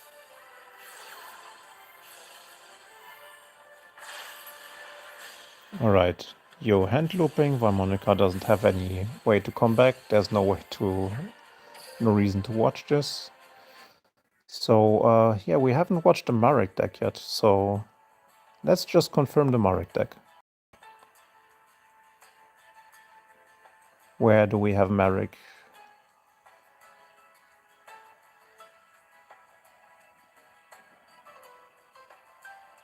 Marek actually didn't see play round 2.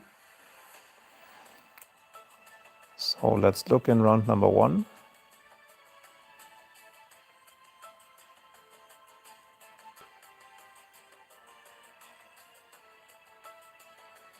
No, Marek didn't see any play yet. So it was probably only brought as a deck number 5.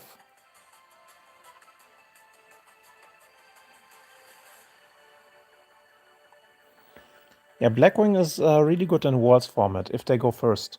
So like I said in my Worlds video, the legendary decks, they aim to have an above 50% win rate, and they have achieved that by having decks that basically auto win if they go first. And Blackwing is one of the decks that is very strong going first and has a lot of hand traps, so it actually has some chances going second. Like, you want to play decks that diversify your decks.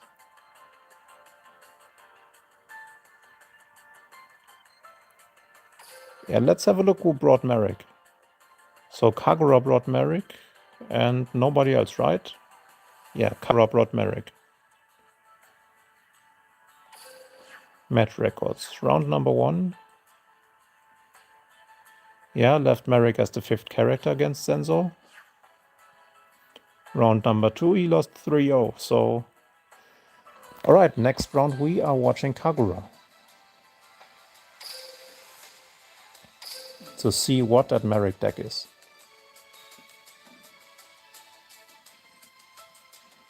Sniff is won 3-1 against Tiras and 3-2 against Paris. After being down 1-2.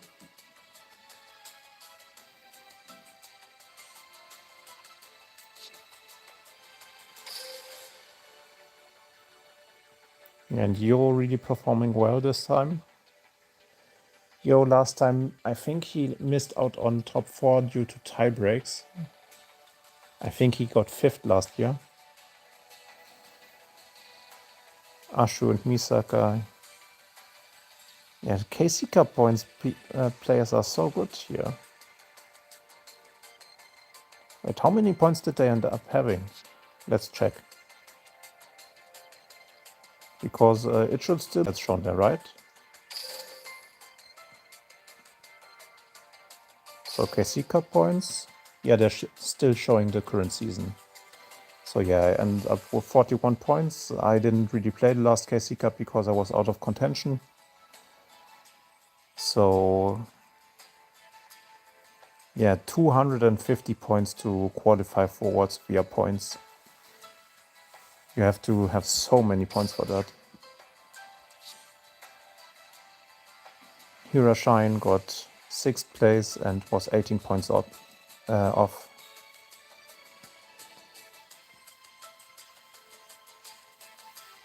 Yeah, Josh actually qualified for Worlds. He was just too young. Like, to go to Worlds, you have to be 16 at the time of qualifying. And he was 15 and he was 4 days off his birthday, I think. So he couldn't go. But next year he is eligible, so we will have to look forward to next year to see if he qualifies for Worlds again. That's actually the second time someone in MNP qualified for Worlds and couldn't go. Sanji also did the same. He qualified for Worlds and was too young to go.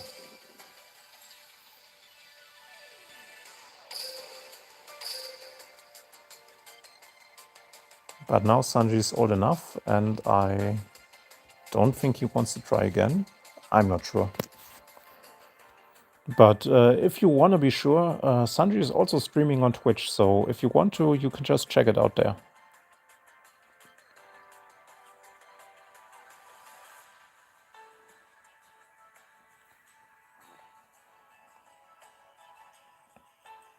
Right, which character haven't we seen yet? We didn't see Antinomy on Ashu yet. So let's check out what he's playing on Antinomy. But it's probably just going to be an archive skill, right? So this is archive against archive. So goes first against Viper. And it is actually Snake Eyes.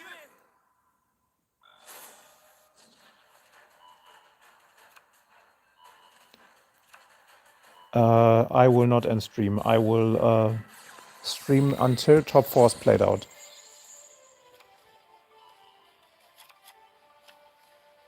So we are starting round number 3 soon. And we are just watching replays until they start a round. Which should actually have happened 3 minutes ago.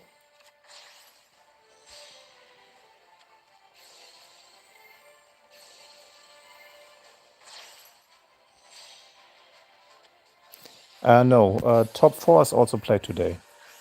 So Duel Links will have Swiss and top 4 today. Saturday will be TCG on the stream.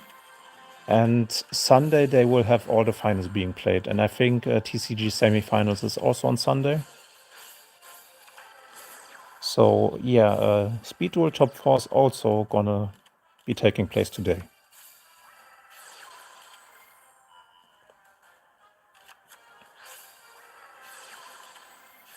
Yeah, so basically the TCG players didn't play today at all. So the worst players, they have organized tours in Japan. And they had the TCG players had their tours today. And the Speed Duel players will have their tours through Tokyo tomorrow. Or then, I think the hotels are in Tokyo and they just will go to Ariake on Sunday for the final venue. Yeah, so I voted for Sniffers and Garth, but Garth is already out because he started 0-2, so he cannot go to top 4 anymore. Garth went 2-3. Oh yeah, for in Rush I also voted for Giorgio because Giorgio is just so damn good. He also got top 4 last time and he undeservedly lost there.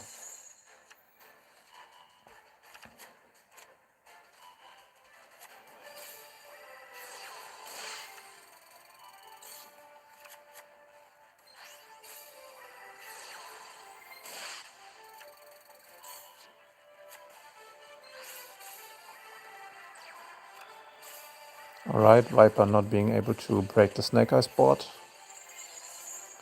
Can only bounce the Unicorn and pop his own Celadris. Doesn't even bounce here. field spell stays negated because Silvera negates permanently. Goes into Phoenix, pops the creation. Oh, actually pops the field spell. Just to get the draw. But he's sitting on a minion card, so...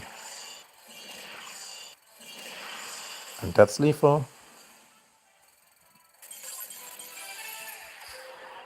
So let's check out round number 3, which should start by now. Oh wait, do they actually have a break right now? Oh, so that's why we're asking if I end stream here. Alright, so we actually have about 1 hour of break. Yeah, it seems they have lunch break here.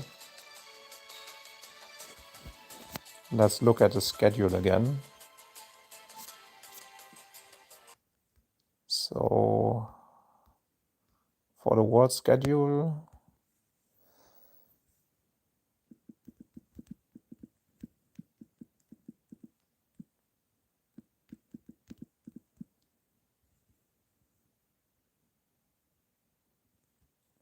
Do they have a lunch break today? No, they have 4 rounds of Swiss, top 4 semifinals. And they haven't announced anything about a lunch break. But if the next round is already 1 hour off, we will interrupt the stream for now, and we will be back in about 1 hour. All right, see you guys